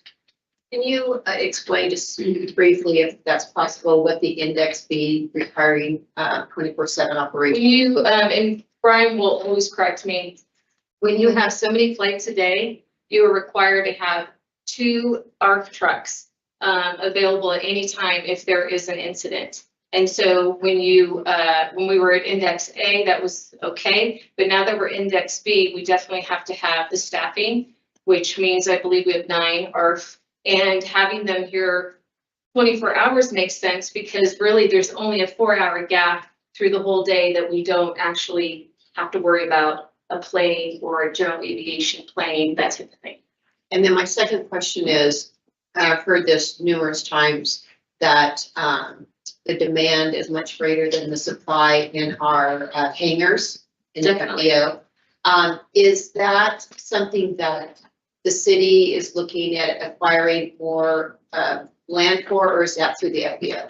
We actually have an ability to actually add that, but that would be a big cost to us. Rick would probably love to talk about that. Brian, I know, has had some groups reach out to us saying they would like to come in and offer this service for us, lease from us, that type of thing. So that is definitely one of the items that's on the revenue generating idea. But all these ideas, just so you know, are not going to help FY26. I'm just throwing that out. So it's going to take time, just like the paid parking idea that Greg made sure got installed. It takes time, and unfortunately, we crunched the numbers with Rick Tatter. We gave him our best guess, but we did not have any understanding that United was going to be leaving the market to go feed a larger market. And on that, if I may, Mayor, I'm wondering if Brian can hop on there. You go, Brian. Yeah, he is. I spoke earlier about FAA rules regarding pilot flight hours, and I'm wondering if you could either clarify or expand upon that a little bit, Brian, as it impacted Flagstaff. And then Heidi, I'm also wondering if you can touch briefly after Brian speaks on the 32-acre parcel and what lies ahead in terms of revenues from that. Good morning, Brian. Good morning, everybody, and thanks for the great questions, Mayor, Vice Mayor, and Council. As they mentioned, I'm Brian Gall, Airport Director, and Greg and Heidi did a great job, I think, with those responses. I do have a little bit to add, and I appreciate Brandy bringing this up to everybody's attention. I think that Heidi really hit the nail on the head talking about our ongoing operations costs, especially related to airfield maintenance. So I think Stacy did a really good job earlier talking about the federal funding we get, which is something that is a significant source of funding for airports. But I think it's important to note that that federal funding generally comes in the form of grants for capital investments. So we see that for construction of major infrastructure like runways or taxiways or terminal buildings. And then part of the responsibility that the federal government then gives the cities is to maintain that infrastructure moving forward. So what we've seen was we receive a lot of funding for those federal grants for our infrastructure investment, and then it's on the city, on the airport to take care of that. And when I think if you could go back maybe 10 years ago, while the airport fund was healthy, I think maybe it was to stay within the budget we had available. We were maybe deferring some of that maintenance. And as Heidi mentioned, we're starting to see that come to a little bit of a head, and we do need to maintain that to those federal standards. That goes along with the Index B requirement that Heidi talked about, which is that 24/7 operations. And part of that comes with our air service. So I think it's important to note that while we did lose United, as Greg mentioned, we are still seeing an overall trend upward in terms of enplanements, with enplanements being paying passengers boarding those commercial flights. So as 2020, calendar year 2024 was actually our 4th busiest year ever. So outside of the 3 years that we had both United and American flying here, we were still trending upwards fairly significantly from where we were maybe 10 or 15 years ago. We're looking at about a 10% increase from where we were in 2018, significantly more if you look back to say 2015 or 2014. So we are still seeing an upward trend, just not as much of a spike as we saw when that United service was added in 2019. And as Greg mentioned, we have seen some challenges. The reason that United ended up leaving the Flagstaff market was not due to a lack of use. We saw that in terms of our employments in the 3 years that they were here, which did very well. In fact, United had a very high load factor, which tracks the number of seats they sell per aircraft, much better than we would see in the industry standard. But as Greg mentioned, as a result of some aircraft incidents in the early 2000s, the FAA essentially changed the rules so that regional airlines had the same pilot training requirements as the mainline carriers. So essentially a pilot that's qualified to fly the 70-seat regional jets that fly to Flagstaff is also qualified to fly 180-seat 737 or something larger you might see at an airport like Sky Harbor. So when they started to see some challenges getting into that flight training pipeline, because there's a pretty big gap from getting your pilot's license to being qualified to fly those aircraft, we saw that it made sense for airlines to hire those folks straight into the mainline carriers, and it sort of bypasses the regional carriers. And that has led to a shrinking of the market for regional carriers. Now we're starting to see that swing back a little bit, where we're starting to see some more flights. We've noticed that with our current tenants with American Airlines, where due to some aircraft shortages on the mainline side, we're starting to see more pilots come back to the regional, but it's still very much in flux. And that's one of the challenges we're encountering when we talk to new air carriers about adding air service. So hopefully that helps provide a little bit extra context. I'm here, happy to answer any questions if there's anything I missed or didn't address in that. As far as the 31.45 acres that we have for lease that we're working with Gentera on, that is now known as the Northern Arizona Technology Park. And you can go to naztechpark.com to see how what a great job that Rich and Tim and the group are doing to market this this parcel to try to get development going. And they just had us at a Flynn Brown Bioscience event in Flagstaff last week, and Rich made it top of mind. He's coming to you, and I believe it is April 22nd, to tell you more about the tech park. But I'm looking at the 5-year plan, but Rick might have to correct me. I don't believe that we really have even put this in the 5-year plan until seeing maybe something around 2028. So it's out there. Yeah, So it's out there because it takes a while to add infrastructure, and it takes a while to get those businesses in there. Right now, they're looking for a major anchor. I have given them a lot of leads because we can actually have an extended stay hotel that is that could be in there, but they are definitely looking at trying to get a lot of technology, people that would actually utilize the airport, fly in and fly out, create that type of commerce as well. Is that what you want me to go over? Can you briefly mention how those revenues are to be appropriated entirely for the airport? I would want Rick to talk about that. Yeah, and Brian, you too. They've been working on that project specifically. Well, Rick is coming up. Is there other parcels of land around the airport that we can expand our plane parking? And I'll let Brian tell you about that too, because there are some regulations. Brian, did you get those questions? I did. Yeah, thank you for the question, Councilmember Matthews. I'm sorry I forgot to answer this in the first go round. So the short answer is yes, there are parcels available around the airport. In fact, at the airport commission meeting later today, I'm going to be giving a presentation on land use at airports. As Heidi mentioned, they do come with some federal requirements. The land that the airport sits on was given to the city of Flagstaff by the federal government in the 40s for the purpose of building an airport. So because of that, we have some land use restrictions. But for those aeronautical type uses, we have a lot of leeway in constructing additional aircraft storage, whether that be for smaller private aircraft or for larger things like airfield or aircraft maintenance or storage of those larger private jets. We do hear a lot of interest in that. And so we actually have started a revenue subcommittee meeting, of which Rick and Heidi are both a part, where we're casting a really wide net, looking at ways that we can generate additional airport revenue. As Heidi mentioned, those things are going to take a little while to get into effect, but we are looking both at issuing some requests for proposals for private development on some of the parcels for that aeronautical type development, things like aircraft hangars, and also looking into ways we could potentially fund the upfront cost for building additional city-owned aircraft storage facilities. Right now, we are seeing with the cost of building materials, it takes a very long time at our current rates that we rent our aircraft hangar space for to make up the cost of that initial infrastructure. That's one of the challenges we have. And we are going to be getting a rate study to make sure we're charging fair market value for those type of items. In fact, tomorrow we do have a brief presentation looking at some additional funding sources that we're considering and things that we will be bringing to council. So we will be adding a little bit more about this in tomorrow's agenda on the retreat.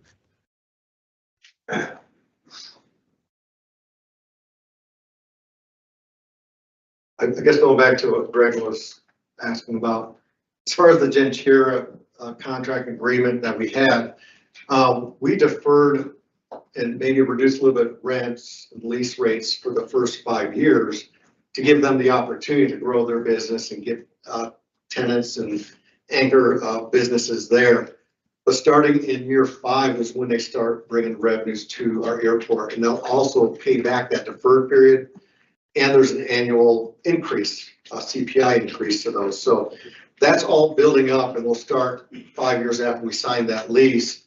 And finance has those figures, and they built them into the 10-year plan, longer maybe. So we do see that revenue stream coming in, and that'll head off maybe some of these increases in operation costs that we project the airport having. So it's just weathering a little bit of storm during that period, but still there is that ongoing concern that we need to bolster our revenues. Councilmember Spence. I have a question on the TSA law enforcement officer reimbursement. What is the financial or fiscal impact of what's going on? These are federal employees, aren't they? And are they still required? This is not, this is actually city employees. These are police officers that need to be at the airport. So city staff that we have at the airport to oversee security at the airport. And so we used to get reimbursed approximately $50,000 to $60,000 a year to help pay for that cost. It was a fraction of the cost of that service, but they no longer provide that agreement. Thank you. Reimbursement. Yeah.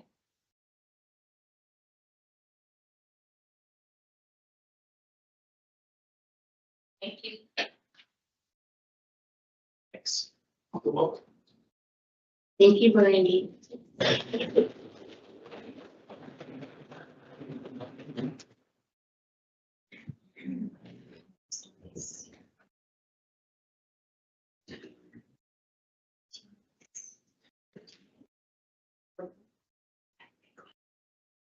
Council, we're going to go ahead and take a quick break as the HR team has a longer presentation. So we're low on schedule, but please take 15 minutes. We'll come back at 10:45.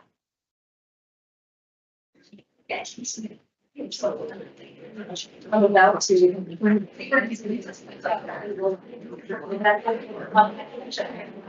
about to.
There you go.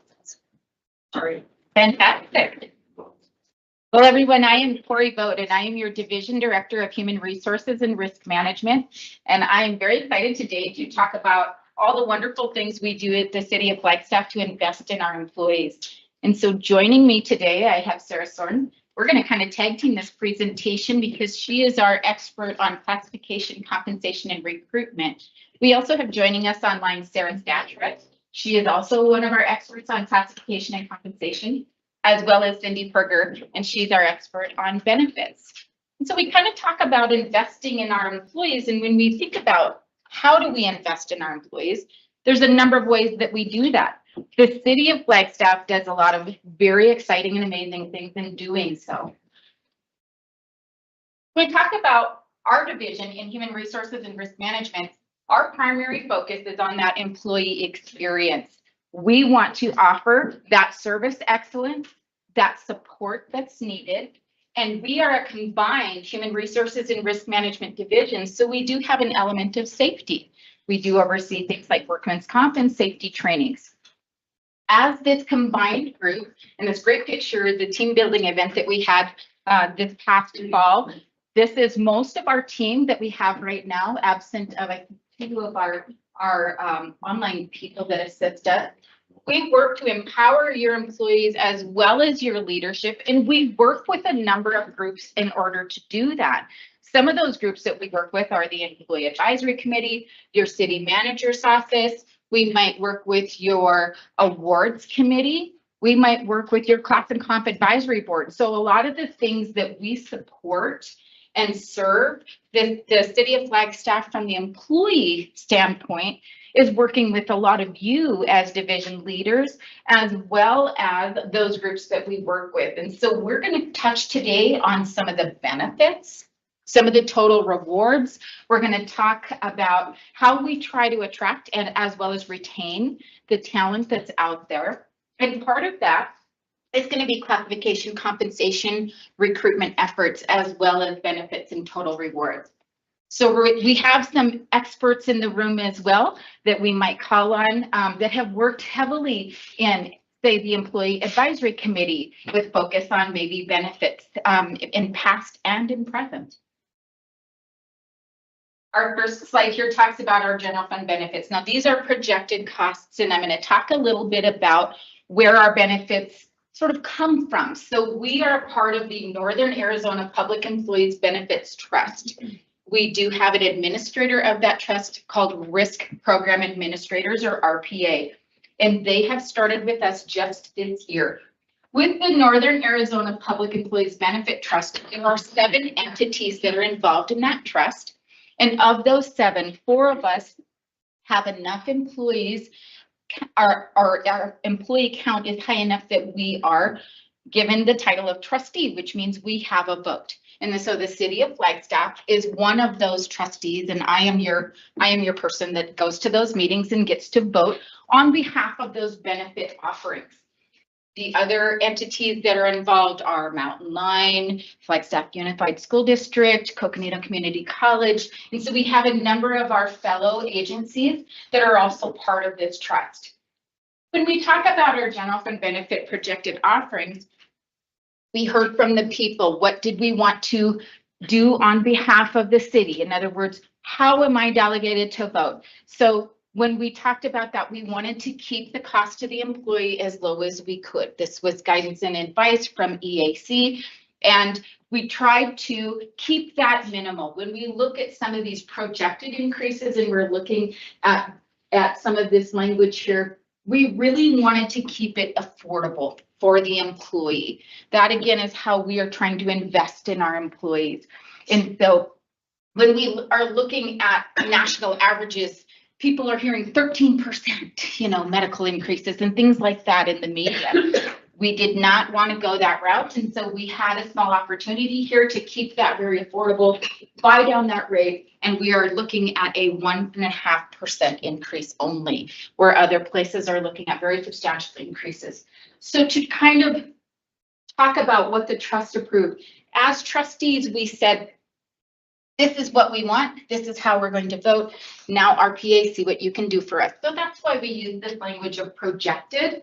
We are in open enrollment in May of this year. So we have a little window here that we've now voted. Let us know what you can do. Can you do this, right? So we're in this phase right now of looking at where we're at with our plans and what those increases would look like. We have an average, but we base our figures off of that base amount. And when we talk about some of the dental and vision improvements that we're offering, we're projected to increase the dental offering to 3 plans and the vision offering also to 3 plans. We do have some preliminary figures with that. And usually when you add plans, there is a little bit of an increased cost. They are working through those figures right now. There's actually an NAP EBT meeting in the morning to narrow down the scope of that. So that kind of talks a little bit about the trust that we're involved with, some of the projected increases, how we tried to keep that affordable for investing in the employee. And we can go on to that next slide. So spreadsheets, right? Some of us love them, right? And so when we look at that 1.5% projected increase, this is the impact. And so this is a spreadsheet that the city has used, and thanks to Jared, he provided that to me so we can look at some of those costs of what we think that monthly cost might increase to. And so this is the impact if the cost share percentage for the city is maintained. This is my favorite slide. I do have a handout so you guys can look at it. This talks about when we are investing in our employees, we have approximately 31 and growing on the slide of how we as the city are doing wonderful and amazing things on behalf of the employees. When we look at this slide, we've broken it out kind of into segments. And the reason why we did that, and I'll touch on a few, but I open it up for any questions or any conversation about it. When we talk and look at this, this is a lot. We do a lot for our employees when we are investing in them. And so, you know, one of those obvious things that we look at and we talk about is pay. But we have fantastic wellness incentives that are inclusive of, but not limited to, our Vera Health Clinic, for example. As an employee, we have a health clinic that you can go to, and depending upon your insurance plan, you might receive free clinical services just for being an employee at the city. I have never seen that before in my history as a professional HR director. I think that's a phenomenal offering. When we look at some of these other things that we do offer, tuition assistance, student loan forgiveness, even refresh opportunities. Some of these things that we offer are really fantastic for learning and developing our own staff and our own employees, and in an effort to show them that we are truly investing in them as a person. When we look at some of the performance and recognition, I've got the privilege to volunteer at the City Manager's Excellence Awards, where we applaud an award and provide acknowledgement of that excellent service in the employees. Some of these other things that we're going to touch on for performance and recognition on the spot awards is just acknowledging and recognizing an employee, and they might, you know, get put into a drawing, or they might get a pass to the Aquaplex. And so we're recognizing these employees through lots of performance and recognition offerings.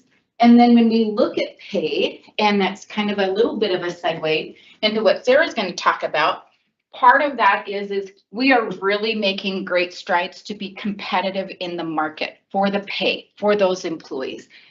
When we talk about competitive pay, there's a lot involved in that, in those offerings. When we're looking at market adjustments, which Sarah will talk to at length, when we're looking at some of those retirement funds, paid holidays, leaves, things that we offer, we truly are recognizing and investing, and it is a collaborative effort across the city.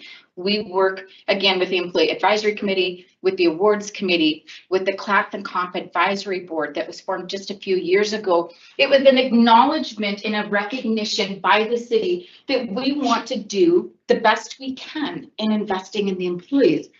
31 bullets just on this slide alone of all the things that we're working towards as a city to provide really great service excellence to our employees. And that's going to kind of segue into what Sarah has to offer, but I'll open it for any questions before we dive into recruitment, if anybody has any. My best.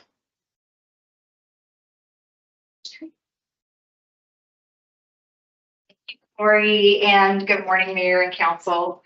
My name is Sarah Soren, and I'm a Human Resources Manager within the HR and Risk Management Division. And I lead an incredible team of professionals within recruitment and compensation. And I appreciate the opportunity to share with you today updates on our progress, our opportunities, and our priorities for the next fiscal year. The goal of our recruitment team is to develop and support a robust and effective talent acquisition process that attracts, hires, and onboards high quality, diverse, and culturally connected talent to the city of Flagstaff as an employer of choice in order to achieve the council's key community priorities and objectives. This year, we focused on simplifying our processes, enhancing our hiring strategies, including partnerships with Discover Flagstaff, and leveraging new recruitment tools to strengthen our ability to fill critical positions. Let's take a quick look at our recruitment data for this year. Our vacancy rate, which is the percentage of budgeted positions that are currently unfilled, increased only slightly over the same time last year to 12.25%. This rate is an indication of how well we recruit and retain talent that we need to fulfill our objectives. And this shows that we still have progress to be made with continued hiring challenges. Over the last year, we managed 187 requisitions, many for multiple postings and openings like lifeguards and police aides, and that resulted in 305 hires, 24% of which were fills that were accomplished through internal movements, which includes transfers and promotions. We attribute the decline in total hires versus 2023 to a significant decrease in our overall turnover, which we'll share on the next slide. In addition to less temporary position fills, did you want me to move? Sorry, I got excited. In addition to temporary position fills and improved police and emergency dispatch recruitment activity last year. We also experienced, if you go back to the other slide, it's okay. We also experienced a significant increase, 30% more applications in 2024. With a 12% overall increase in what we consider local applications. And those includes candidates that are coming from within Flagstaff, in addition to our outlying communities that are within 32 miles.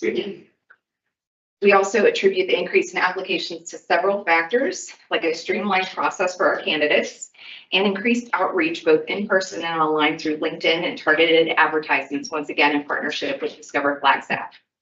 What is the peer average for vacancy rate? So peer average from vacancy rate can vary heavily depending on if it's a municipality or if it's, private industry. Where I came from, the vacancy rate was very similar to ours here. In some cases, oftentimes budgets are looking for a 5% vacancy rate. So I consider that to be a little closer to standard, but nothing really has been standard since COVID, is what we're experiencing. So in numbers, what is a 12.25% vacancy rate? For us, that is going to be about 115 positions. We can get back to you with thinking specific.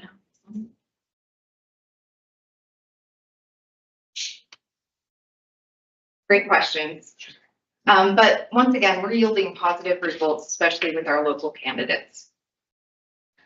And then our time to fill, which is the time between job posting and a selected candidate being processed for their start date after completion of their pre-hire requirements. That's where our fill date comes from, is increasing slightly to 79 days. But our peer average, and we do have this number from our NeoGov applicant tracking system for similarly sized municipalities, is 121 days. So we are beating that.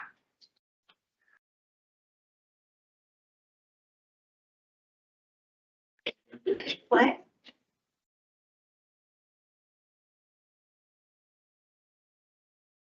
So declined offers due to salary and high cost of living concerns remain a major barrier for the city.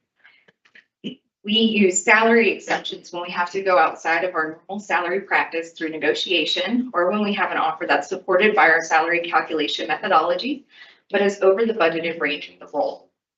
Our salary practice ensures that all offers are equitable. A majority of our positions budgeted to the midpoint of the salary range. Last year, we completed 35 total salary exceptions, which was 16% of our total offers made. A quarter of those were actually supported by our salary practice and over midpoint. And we had just a 3% average increase to original salary calculated offers on our other offers to our candidates.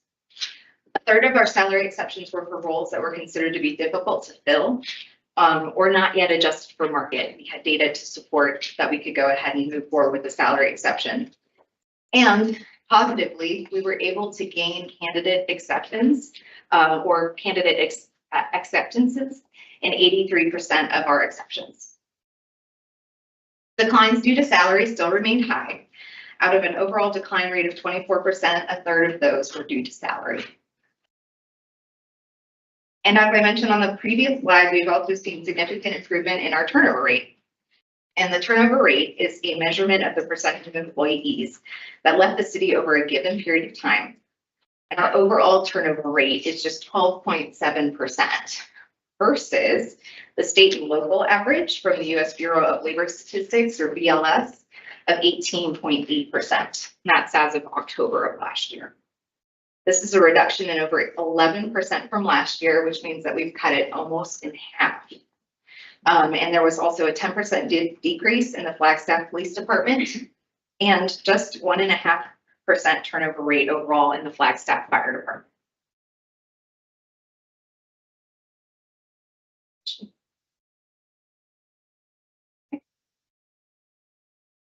The pickle. This year, we had many successful efforts to date. First, starting with producing a short welcome video to be used in our onboarding process for new employees and introduce them to some of our workforce and leaders, as well as share the city's values. We also maintained a robust employee referral program with 1 in 4 hires as a result of employee referrals. Some of the ways that we enhance our hiring strategies, including increasing our attendance and outreach at local career fairs with new branded banners and a rapid response to local business closures. Our most popular and memorable swag item at these events was the pickle. It was a squishy stress reliever pickle with the words Team Flagstaff printed on it because we're thrifty. They were left over from an internal customer service training from years ago based on a restaurant scenario that encouraged staff to give their customers the pickle. Just give them the pickle. Just give them the pickle. So we gave a lot of interested candidates pickles, many pickles, at least 500 over the past year. As mentioned before, we significantly shortened and streamlined our application process, which resulted in more candidates for our openings and enhanced the overall experience. We also introduced new tools through Spark Hire for virtual screening and interviewing and targeted advertisements, including on LinkedIn. And additionally, we've added intake meetings between our recruiters and hiring managers for every recruitment, and then follow-up meetings when we need to revise our strategies when positions become difficult to fill. And that can mean that they're not attracting enough candidates, or maybe they've received multiple declined offers. We also introduced walk-in Wednesdays with successful in-person events held at Public Works and with also pros last month, allowing our job seekers and the public to learn more about what we do for our community and how our career paths support that. They could also meet our hiring teams and get support in the application process from our recruiters. No resume required. And one of our best recruitment and retention efforts has been with the implementation of those market adjustments for competitive offers. And successful results were realized this year for previously hard to recruit roles, like those in capital improvements and engineering, with public works, with equipment operators and streets technicians, and those are now attracting aligned talent. We look forward to the compensation team's completion and implementation of recommended market adjustments for our remaining roles and for the positions that are furthest behind market, especially as cost of living can be a deterrent for our candidates, whether they're inside or outside of Flagstaff. So we do have some opportunities for improvement. We continue to face some obstacles to our recruitment team being able to focus on supporting our candidates and hiring teams in order to attract and onboard our workforce as an employer of choice. Vendor customer support, technology limitations, higher workloads, and enhancing communication about our employer rewards and employer value proposition all contribute to ongoing opportunities for improvement. We experienced 2 failed integrations in technologies with our applicant tracking system with NeoGov, which were aimed at automating more of our onboarding processes to free our recruiters to focus on recruiting. In addition to beginning a search for alternate occupational medical providers to enhance both our candidates and recruiters' experiences for better outcomes. Our manual and repetitive task load with interactions across multiple systems and software remains very high, with the need for improved technology to centralize and automate more of our tasks, in addition to providing us with data accuracy and timely and relevant metrics that will allow us to be more proactive instead of reactive. In just 1 week in September, we had a high of 77 open active recruitments and processed 22 new hires. And then when you consider the 30% increase in applications last year, it resulted in many more touches and time needed to review each candidate's minimum qualifications. We also will work on improving our focus on attracting candidates to the city as an employer of choice through enhancing our employer value proposition and communication on our total rewards, which we've introduced you to, that are outside of base pay. We also want to proactively address longer-term recruitment challenges related to competitive pay and critical skill and certification gaps by enhancing our partnerships and communication to local career and technical education and workforce development programs on current and future needs in order to ensure future candidate pools and pipelines. So thank you for the opportunity to share these updates. And I'd like to take a moment to pause briefly for your questions before we dive into compensation. We're diving. Everybody want to dive? I think dive it. Ready? It's my favorite. I love recruitment, but I also love compensation. So well suited for these. So with that, let's go ahead and transition and focus on compensation and our priorities as we look ahead. Our compensation team monitors and maintains the city's classification system to ensure a consistent compensation structure that's internally equitable and externally competitive in order to motivate and retain our current employees. We also use it to attract top talent and drive performance within the financial capabilities of the city of Flagstaff.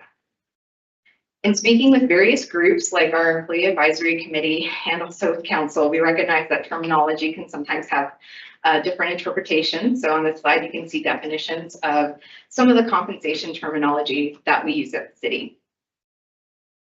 Comp ratio describes the percentage where an employee's salary is within the full salary range for a job. Each range has a minimum and a maximum amount of pay. And to be at the maximum, you're at 100% comp ratio. The minimum 0% comp ratio, and our midpoint would be 50%. Minimum wage is the lowest legal hourly pay that an employer is required to pay to their employees as set by law.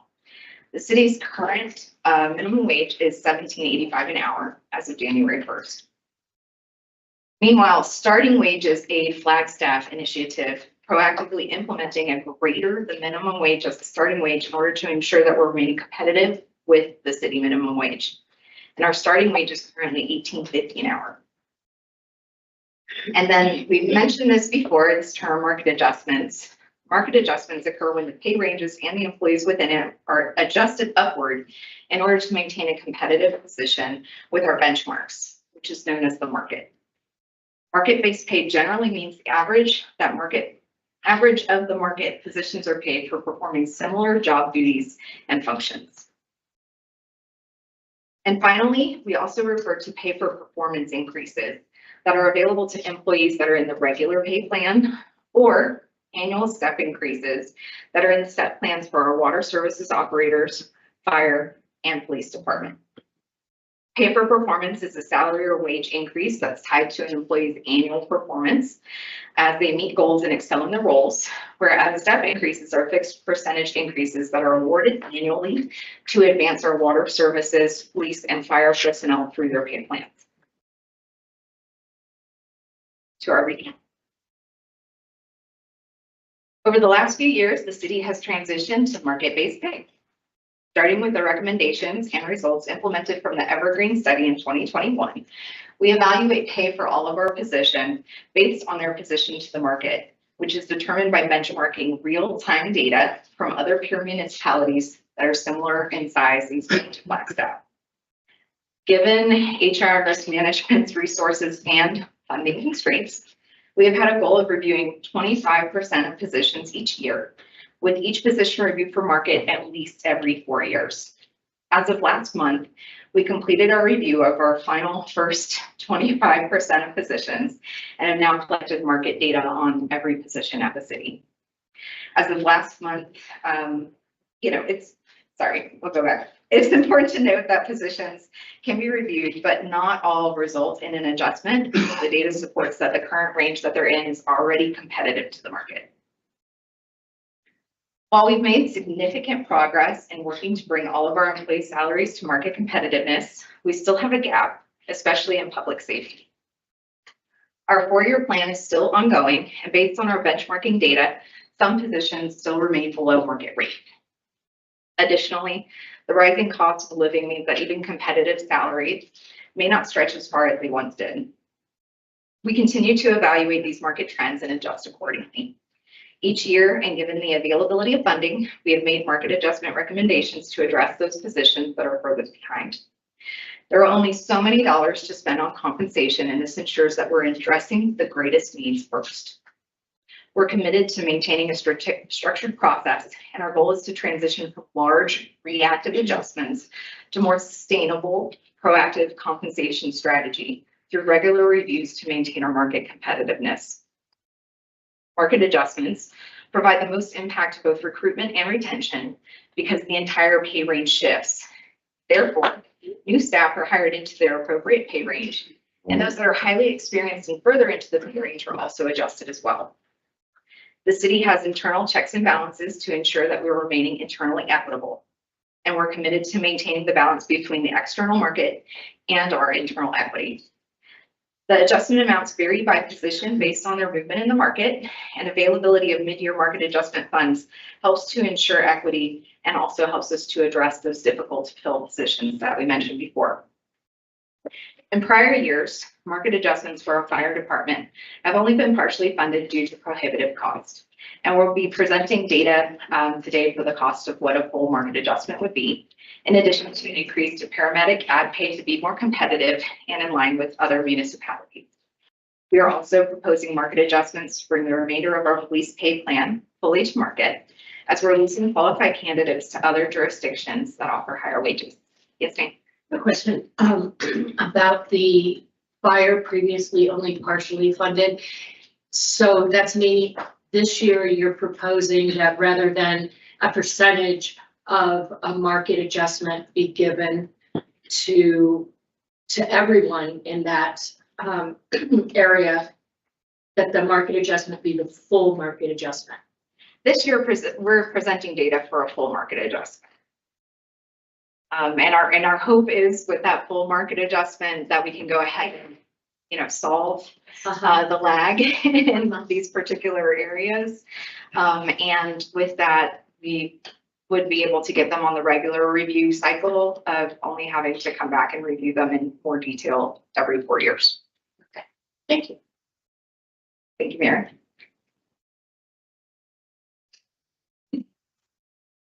Slide 13. This slide shows trends in our exit survey data year over year since 2018. While pay remains a top concern in our exit surveys as the primary reason for leaving the city of Flagstaff, we're starting to see a leveling off as market competitiveness and our salaries is being addressed. We're also, though, seeing an increase in relocation as being a primary reason for leaving. And this trend underscores the need not only to focus on compensation, but also to address broader affordability concerns for our workforce. I think that last year we asked whether you ever asked specifically about housing and cost of living in Flagstaff versus they're just moving to be closer to family. Yes. And do you ask those specific questions? So those specific questions weren't asked in this survey, but we did scrub this data specifically on relocation to remove family and personal type reasons out of it. There is a separate question on cost of living and affordability of housing, and we had only 3 people say that that was the primary reason for leaving last year. So it's mostly for another job somewhere else. Another job somewhere else, and that's also scrubbing out those that are leaving the workforce. We're also taking out those that are maybe changing their career fields as well. That's another primary reason. It seems to me that we can't really glean that much information or make too many, not too many conclusions or assumptions from that second graph. Yeah, it is interesting though that the reasons have increased pretty significantly over that time period to be in relocation. That's just a little over 20 people versus under 10 at the start of COVID.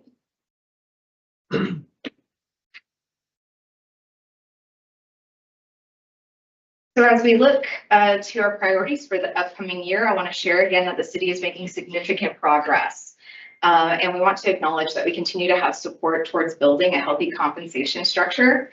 And want to thank many of the people in this room, including our council, our budget team, our city manager's office, our class and comp advisory team, and others who made great progress in investing in our employees to support high-performing governance. Recognizing that not all of these things will be able to be funded this year, I want to provide a big picture of where we are and where we'd like to be as we continue our compensation plan.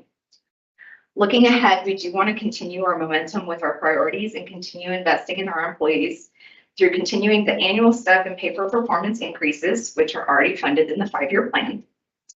Completing our 4-year plan with adjustments that support these positions that are furthest behind the market, ensuring that all of our employees, particularly in public safety, receive market competitive pay. Due to multiple factors, the costs are high and it impacts over 60 positions. In prior years, we've had a heavy focus on starting wage and resulting compression, but we saved the top of the pay plan for our final year of review, which has yet to be addressed.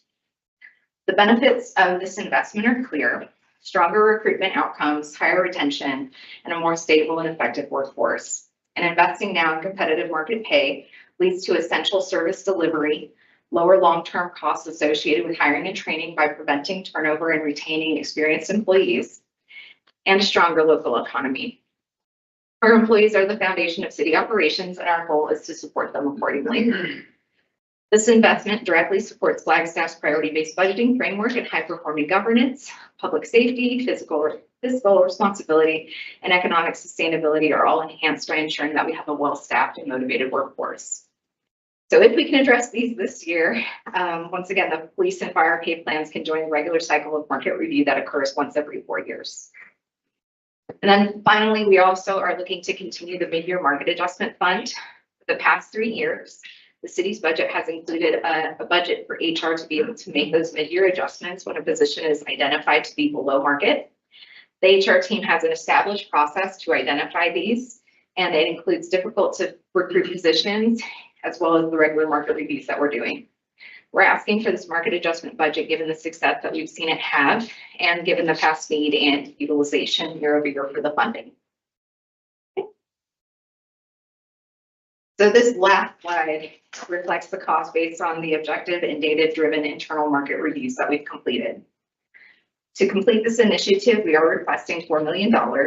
This is a benefits burden cost and will allow us to finalize the remaining market adjustments that have been identified for this year and ensure that all of our positions are competitive to the labor market. We understand that resources are limited and ask for your support in prioritizing this funding so we can transition from those large reactive adjustments to a more sustainable and proactive compensation strategy that includes continuing regular reviews that remain competitive to the market. Our goal is to keep this plan at the top of the priority list, given the feedback that we received on the employee survey and from the EAB and a number of positions still being behind the market, the continued recruitment and retention challenges, and to maintain the focus on investing on our employees and ensure the compensation plan stability and health years to come.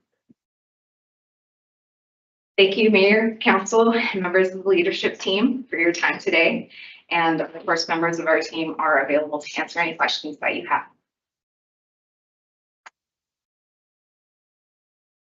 Yeah, I don't know if now's the right time to ask. With police and fire, I'm seeing there's like a big need. Or have we discussed any alternative funding sources for getting this taken care of? Those two are currently in the general fund, which once again has limited capacity. I would look to, our leadership and our finance teams, if there are any availability in those to be able to make adjustments to reprioritize to fill these adjustments. But once again, we understand that it's going to be limited due to color of money and where those funds sit. Do you mind if I add to that, Sarah? Yes. Is it all right? Yes. There's a conversation that's happening as part of day 2 called balancing needs.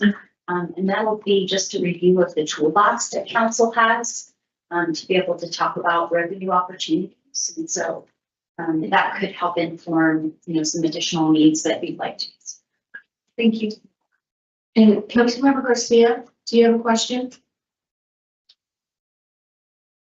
I guess the question was primarily answered by Vice Mayor's question. I just wanted to show support for the $4 million increase to get our positions paid up to snuff. And then on the police and fire portion, I'm eager also to understand more on our second day here to learn how we can bring them up to quota. And I'm also excited to learn more about the additional needs that we might have in some of our departments and how we're going to be tackling those budgetary questions in the future. Thank you. Councilmember Matthews. Just clarification, you've got a $250,000 mid-year market adjustment. I'm assuming that's when you're reviewing 25% and say, oh, we've got to correct. So the regular pay plan adjustment is just the annual increase already set? Great question. So last year, as an example, and one of the reasons why we say that we should continue this, we identified a number of positions that were on the fiscal year 24 list that needed adjustment, and we ended up surpassing that $250,000 budget in order to get those done. We had already dipped into those funds throughout the year to make other adjustments. And so we did end up surpassing that, which is another reason that we're looking to look at it again. This year, same thing. We're going to be coming back to those positions that were in the first set of reviewed positions that were 25%. And we may identify some difficult to fill roles where instead of waiting until the next budget year to address them, we want to go ahead and address them mid-year so we can, make progress on that.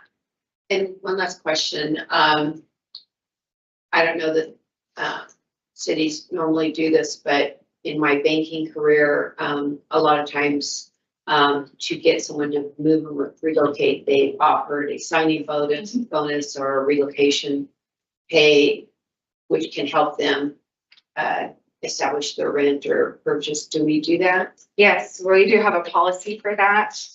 I believe it's for positions that are in grade 55 or and up.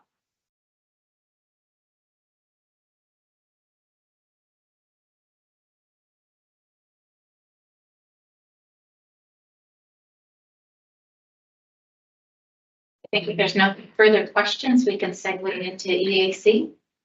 EAC is ready. Thanks for your time, everyone. Yeah, thank you so much.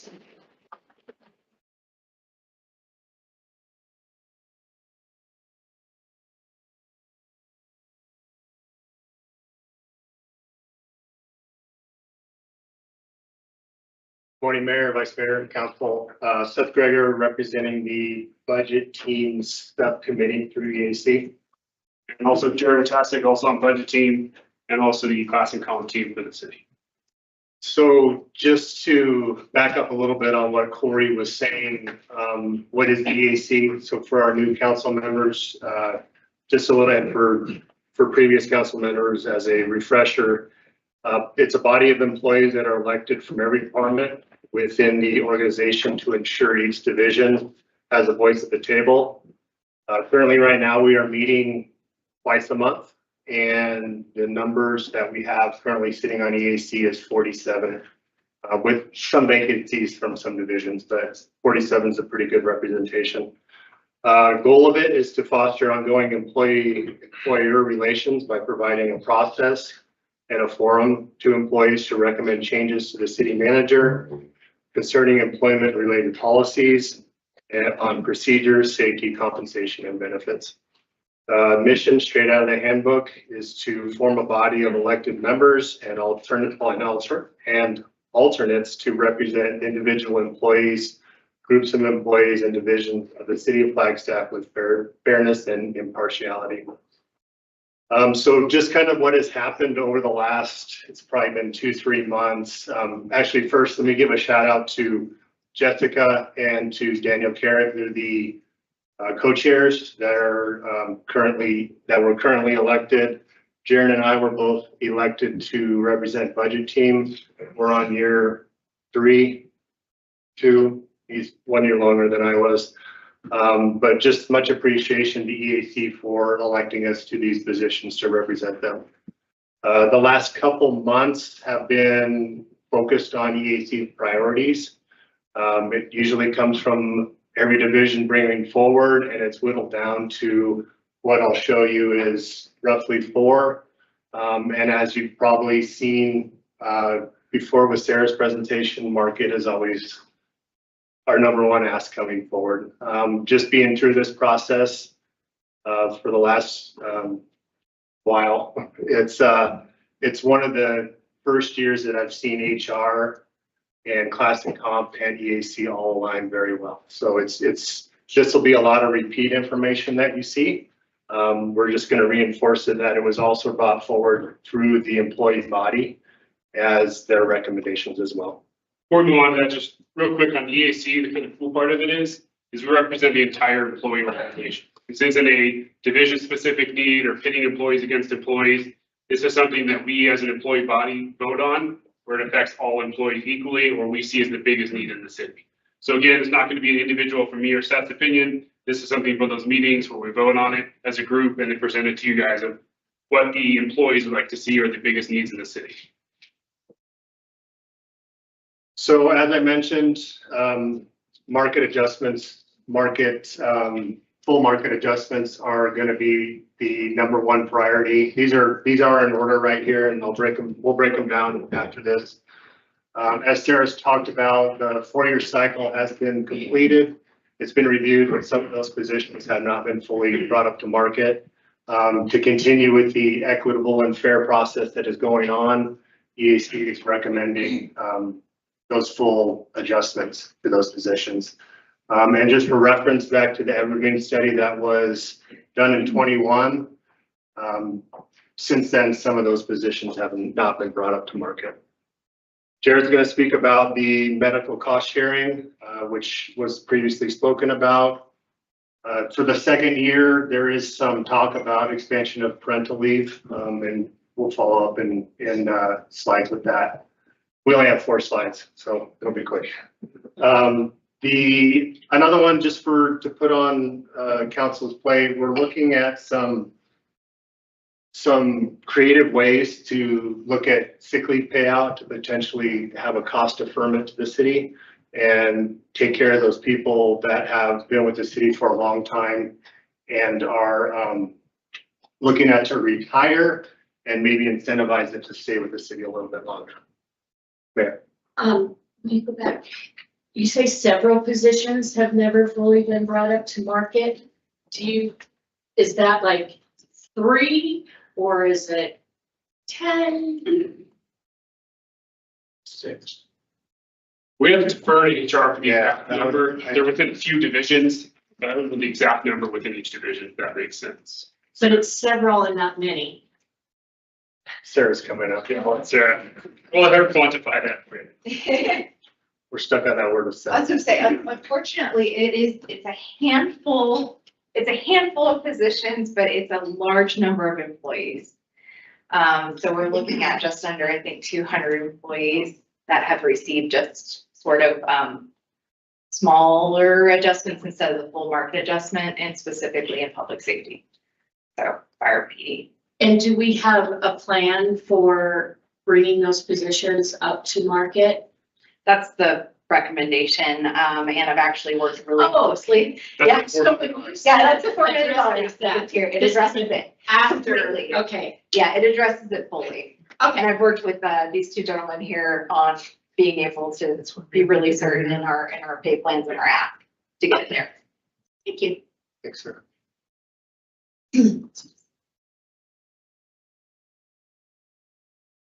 So as I stated, EAC has come to over multiple years about markets adjustments and directly ties to the recruitment or retention of our organization. Sarah and Corey spoke on that previously. I wouldn't be doing anybody any service if I didn't appreciate and recognize budget team, council, city leadership for their continued commitment. You started off last council orientation with investment in employees, so we want to recognize you and we want to thank you for making it a priority. Once again, focus on those fully funded market adjustments, and then actually that's it. Just also touch real quick on that. On the thank you part, this is huge. I've been with the city almost 20 years. Never in my career have I seen as much support for investing employees as we have in the past 4 or 5 years. A lot of that has to do with city leadership coming in, council support, and just truly looking at those bare bottom numbers, what we can do to actually make an impact. I've been on EAC about 15 years. Last 5 years, we've really felt like we've had a voice. We've been able to come to you guys, present this. We've always had an open seat at the table. And not always did they fully agree with us, but our voices were always heard. And it was very clear that the priority of everyone involved definitely were the employees. So huge thank you on that. I do want to bring back to that chart. You guys remember looking at it, reasons to leave with pay. It kind of spiked in 2021. If you notice, the first year we did it was in 21. You saw that come back down. It's kind of flatlined again, and then it spiked a little bit, but that's our hope, is if we can continue that progress that we're doing over the last 4 years, we're hoping to flatline that or make it go down. Or if we're not able to fully fund it, we're afraid to start seeing that kind of creep back up. And that's something we're trying to avoid for sure on this. And then again, as far as it being the #1 voice concern, it has been for the last 3 or 4 years. And again, if anything could get funded from EAC's perspective, this would be the one to do it. Obviously, we'd like to see more. We understand it's a huge ask. But at the same time, this is that main one that all of the employees were unanimous on as being the #1 concern for us. Never caution. All right. Again, kind of the history of this for those that are new to council. We as the city have gotten significantly better in this area. Again, probably about 8 years ago, we started noticing the increases of about 9–10% each year to the premium. And at the time, the city wasn't covering nearly as much. It was getting passed on to the employees. So at that same time, we were seeing increases about 1 to 3% at best for employees. But the medical premiums would eat all of that, and now your paychecks are actually lower each fiscal year. So again, we sat down, had an honest conversation about it. Again, thank you to the budget team on this one. It was a creative solution that we came together during one of these budget retreats of how do we address this. We added some tiers to it. We added some extra funding and we looked at our current kind of market area of our NAPEP organizations of where could we be competitive with them? Because at the time, we were actually the highest cost to the employee itself within that group, and that's no longer the case. So now what we currently came up with was we are going to offer a base employee only plan that is free to the employee itself, as long as you participate in that wellness. So you'll see a $20 on my chart that I made, but that goes away if you participate in wellness, which is huge. Free to the employee is awesome. And then as far as those on the either employee plus one or employee family, the city covers about 70% of it. It's 72 on the employee plus one, a little bit less than that on the family. And then the city covers 70 and then the employee covers another 30%. So that number dropped from about $750, $800 a month to what you're going to see on that chart, which is about $450, $500. So there's still some room to grow there, but at the same time, we really appreciate that extra $300 in the employee's pocket. You see the market, everything going up, cost of rent, cost of housing, all that. That burden of that medical cost, if you can offset that a little bit, that just helps the employee's paycheck go that much further. So all we're asking on this one is to kind of continue that trend. Over the last 2 years, we've made the same recommendation and the city has been able to fund it. So again, thank you for that. But what it is, we just want to maintain that same exact ratio. We're on that base employee plus one, 72% is covered by the city, 28 gets put onto the employee. And what it would cost to the city, this is citywide, about $110,000 if all positions are filled. So it's going to fluctuate a little bit depending on vacancies, things like that. And as far as general fund specific, Brandy spoke to that, it's about $75,000 for the general fund.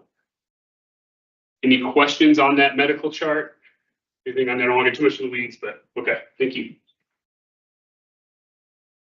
So as I previously stated, this is the second year we're bringing this forward. It does fall kind of lower in our priorities based on the need for market adjustments. We had someone come forward to try to look at how much it would cost and how we can get to an expansion of the parental leave. Currently, we have 4 weeks paid. The goal is to expand it in some way, but a full expansion to 8 weeks, which falls in line with some of those competitors right there, is a roughly ongoing cost of about $580,000.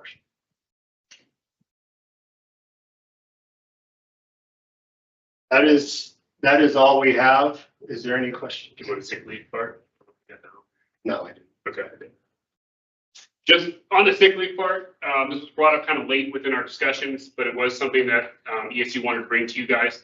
The idea is that currently, if you're with the city of Flagstaff and you hit a certain time here, you'll get, and don't use your sick time, you'll hit a certain number of bank. Anytime you're over that 10 to 40, I think is your maximum, you get paid out at the end of the year at 50% of your current pay rate. So if you're 100 hours over, you get paid at 100 hours of time at 50% of your current pay rate. Similar when you retire, if you have 20 years with the city, any of that sick time also gets paid out at that same rate. The employees were talking about trying to up that a little bit. If you work here as 25 or 30 years, potentially making that instead of 50%, maybe 75% or closer to 100%. So if you do give 30 years of service to the city as a thank you, we're going to pay you out of the 100% of that sick time that you still have banked in that account. So that was kind of the idea. We're still working on numbers. It was one of those future things of investing employees, that kind of a creative thing that came out of EAC that we want at least to be aware of, just kind of for future discussion about that. And there's also other departments, areas out there that are doing, using that for retirees with their medical premiums as well. So trying to get creative and look at all options for those people that are fully tenured and want to see a result of keeping their sick leave. Yes, sir. On the expansion of paid parental leave, help me understand why there's a cost to the city to increase the duration of parental leave. If you have a department that say has 5 employees and one of them has a birth and one employee is taking extra weeks off, the other 4 employees pick up the slack and keep the department work going. So where does the extra cost come in? A lot of that is backfill for minimum staffing. A lot of it is if they have a greater number of those employees in their workforce, they're having to backfill or they're having to recall people back in to fill those positions. Anything else that I'm missing? Temps. Some departments use temps. Yes. A lot of it does come from the emergency services side, not just police and fire, but there's other places in the city as well. They do have a minimum manning or minimum staffing that time. And if that person's gone, they then have to come backfill during that time. It'd be those overtime costs associated with it. Councilmember Matthews. I don't know if this is a question for you or over here. Just for informational purposes, does the city pay PTO or sick and vacation separate? Because I know that's can be an easy way to increase a benefit to someone who is not sick a lot. They can accrue that and have that time off. And it's just, it seems to be well received when companies started moving to that, to say, we're not going to say you've only got this section, 50 hours or 80 hours of sick time and 80 hours of vacation. You just had a set PTO, paid time off. You use it for whatever you wanted to. Currently, we have separate banks. Each one's treated a little bit different. Some are owned by the employee, owned by the city. There's also some statutory regulations that how much we have to accrue based on state law. So there's a little bit more nuanced in there. That is a discussion we've had at the EAC level. We haven't gotten very far into it, but it has been proposed to look at ideas of possibly combining it. Some of that is due to the amount of sick time we accrue. It would probably be a little bit of a lower amount. So you have to figure out how that works, or for grandfather clause, different things like that would be in it, but the discussion has been started. Randy, did you have something to add? No? Okay. You guys are doing great. Thank you. Any other questions? Thank you all. Thank you.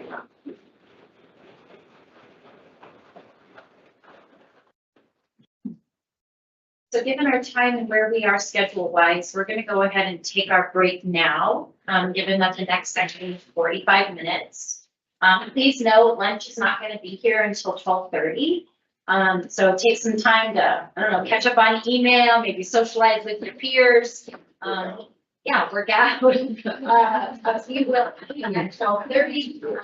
And we'll let you know kind of how the schedule goes, like what time we'll run back. Sometimes 1 and 1:30. Does that work? 1:30? I do it 1:30. Okay, we'll be back at 1:30.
Yeah.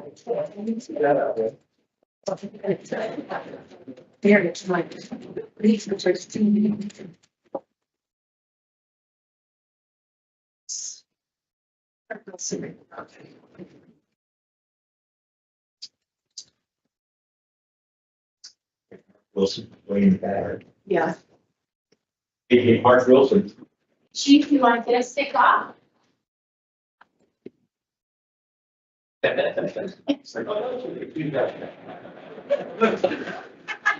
been waiting for like 10 minutes. Yeah. Thank you. So I appreciate the opportunity. This is a good news update report on bond projects and what we were able to accomplish so far. And we're pretty happy with the fact that in the bond, we were given $2.185 million to purchase 2 Type 3 fire response engines and 2 water tenders, the ones that hold large water that come to the scene for wildfires as well. We went through the process. It is pretty typical today that once we get the actual quotes, even though we put inflationary escalators into it, we came in under budget or over budget and underfunded. So as a result, we went back to the budget team and we were very grateful and we're happy to say they found $150,000 that we were short. And we put that in and we were able to order 2 Type 3 wildfire engines. We got those in, they're in service today in our stations, ready for the year that we're at, which is exciting. And then we ordered 2 water tenders. The reality with the water tenders, these are special orders. There's a large backup in demand in supply right now. So we're looking at water tenders we should get somewhere around the summer of 2026. But they are on order, they're purchased. That's a big deal because you're typically 2 to 4 years now whenever you order any type of fire apparatus. So the good news that we want to share with all of you is 50% of this has already been accomplished in service. The other 50% is on order and in build phase. Any questions with that?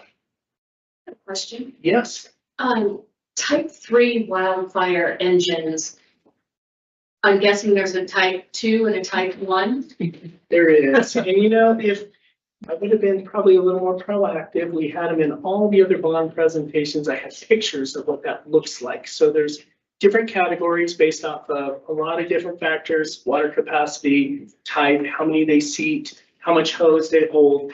If you think about, we've got 3 of these around town, the typical truck that goes out into the woods, it's designed to go off-road to get a crew of 3 to 4 into the woods with 4-wheel drive capacity with 300 to 500 gallons of water, and allows us to get right to where the fire is initially started, and we can get out, put hose line and get an aggressive attack on it. So I will work on getting you a picture for that because they typically are easy to explain when you have something to relate it to. You like pictures? I know. Should have. Smaller, Type 1. They're smaller. In a chat. Yeah, that'd be wonderful. Thank you, Shannon. Yeah. So they're definitely smaller. They're not like our normal bread and butter pumper engine that we carry all the equipment on. It's a smaller unit that is more mobile for us to get into the woods, crossbar ditches, get in where we need to go. Any other questions? Thank you.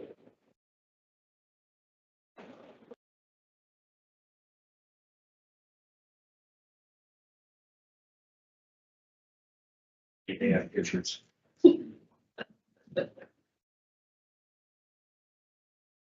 afternoon, Your Honor, members of council, Trevor Henry, I'm the capital improvements engineer, and I will lead off the first couple slides with the Spruce Watch portion of Proposition 441. So this project, this program, we call it a suite of projects, was part of the November 2022 ballot initiative. It was approved. Guessing it was about 76% in favor. So that was really good. We have roughly 7 projects when it started. We are now roughly 9. So there were 9 projects that are part of this program.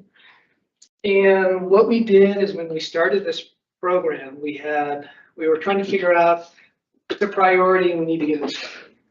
So what we did is we took several design firms and we started gathering the team together. And we used them as part of our on-call program for our designers. So we got this going quickly, started moving forward. So we have several design firms as part of our team.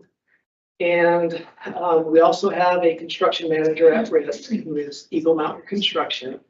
About mid-2023, we brought them on board. And the team itself just meets bi-weekly. So we are meeting every other week as a TAC, a technical advisory committee. We meet weekly as a construction team just to make sure we're diving into the details, making sure construction is moving forward. We talk about design elements. We talk about public and residential needs. It's very important that we make sure construction works with the neighborhood. So we do that in a great fashion. We also meet with our budgetary finance team to make sure they understand what we're doing and all the money's there. 1 + 1 = 2, making sure all of that works together. One of the other big items I wanted to mention is franchise utilities. So as part of the proposition, anytime we have to relocate utilities, normally the franchise utilities will be on the hook for that because they're in our right of way. But because of the proposition, we have to pay for them. So we work with them hand in hand as well, doing bi-weekly meetings to make sure that we address those conflicts. So that was one of the big items that we're doing as part of this project. So off to the right of the slide, you kind of see these boxes. We've showed this before with council, and this kind of just gives an update of where we are and what we're doing. So the top row, the green, are the projects or the phases that have been completed. And then the bottom in orange kind of cover what's still to come or in progress. So if you can see there off to the side in the orange boxes, we have 2024, 2025, and 2026. So those are still some of the items that we are working on, but we are planning to be done in the early parts of 2026. Yes. So the 2024 construct, you're still working on? Yes. Okay. So part of this program, we've had guaranteed maximum price components that have come before council, 5 total so far. So GMP 1 covered a beginning portions, GMP 2, 3, 4, and 5. So what you see there under 2024, those are still under construction as part of the GMPs that have come before council. We just did GMP 4 and 5 kind of earlier this year, and we expect to do a few more in 2026. Actually, maybe later in 2020. We'd like to do some more GMPs to start closing out this program. Any other questions? So this is just a slide that shows kind of the location of the corridor. Spruce Wash at the very top, starts at the very top and it kind of works its way down to Kellogg Elementary. So we had 9 projects and 9 are shown there. We completed number one, which is shown on this map, and that's the Grandview Road. So both the utilities and the roadway are complete. And then the rest of the program is still under construction. But again, we plan to be done early parts of 2026. So there's a lot of construction going on, a lot of items that are being worked on there. We have Cedar Avenue Crossing, we have Linda Vista Crossing, just all these projects as part of the program. I have a question. Yes. So the roundabout at 4th and Cedar? Yes. That was going to begin after all the Linda Vista work is done, correct? And is that still on track? Yes, Mayor, that's, your memory's good. So the plan there was we were going to work with ADOT because the 4th Lockett Cedar Roundabout is an ADOT administered project. So they are going to start construction in April. So they'll start doing some prep work, start doing some other items. But the closure of that intersection won't happen until school is out. So May 23rd. Okay. And then it will have to be reopened before school starts in early August. As part of that coordination, we've been working with the Spruce Wash team, and Linda Vista Crossing is currently closed, but that needs to reopen before the end of school. And then also at the same time, the Cedar Avenue crossing that we're working on, that has to also be open or passable either with a lane shift or some type of detour.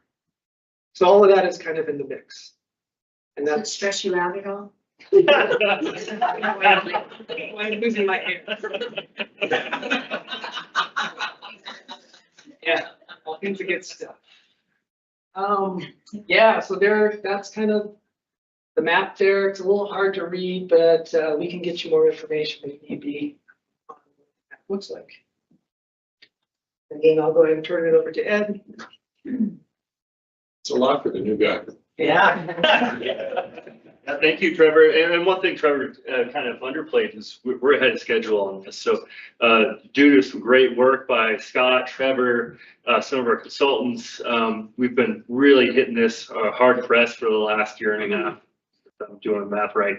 And we're coming in ahead of schedule and at budget, which is fantastic. So speaking of budget, right here we have a very simplified slide. And the budget team knows it's much more complicated than this for the suite of projects.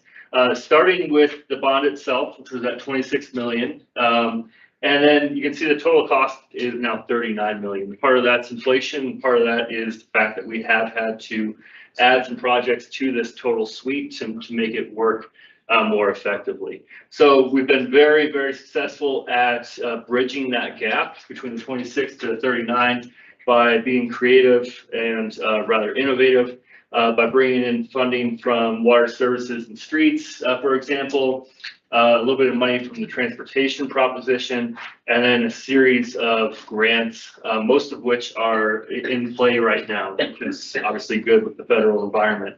So the grant from the U.S. Forest Service that's in play, we're working on that. They're being shovels are in the ground, if you will. Cedar Crossing shovels in the ground, so that grant is awarded and we're expending funds. Killip Inlet, we're very close there. We do have the grant in play. And then also Ponderosa Park, some work there as well. Pending grant, we do have one pending FEMA grant with Killip Secondary Outlet. We did hear earlier this week that it is awarded to the state. All FEMA grants go through the state before they get to the city. So now we're just working on that grant agreement with the state, which is fantastic news to get that money awarded and obligated. So the FEMA, DEMA, that is on its way to us. It is, yes, for Killip Secondary Outlet, that will be on our Go way. for the Ponderosa Park. Oh, for Martinez. So we have that money that actually is congressionally directed spending. What we're waiting for there is the voluntary purchase of the property. So the grant that's going through the property acquisition grant program through FEMA has to be voluntary purchase. So we're still working through real estate to get that settled. So that's still ongoing. But the money itself, it's congressionally directed spending. So that is money that is with the city. We just have to check all the grant boxes on it. And FEMA is being communicative and whatnot. Better than most agencies at the moment, which is a nice surprise. Any questions before we jump over to wastewater?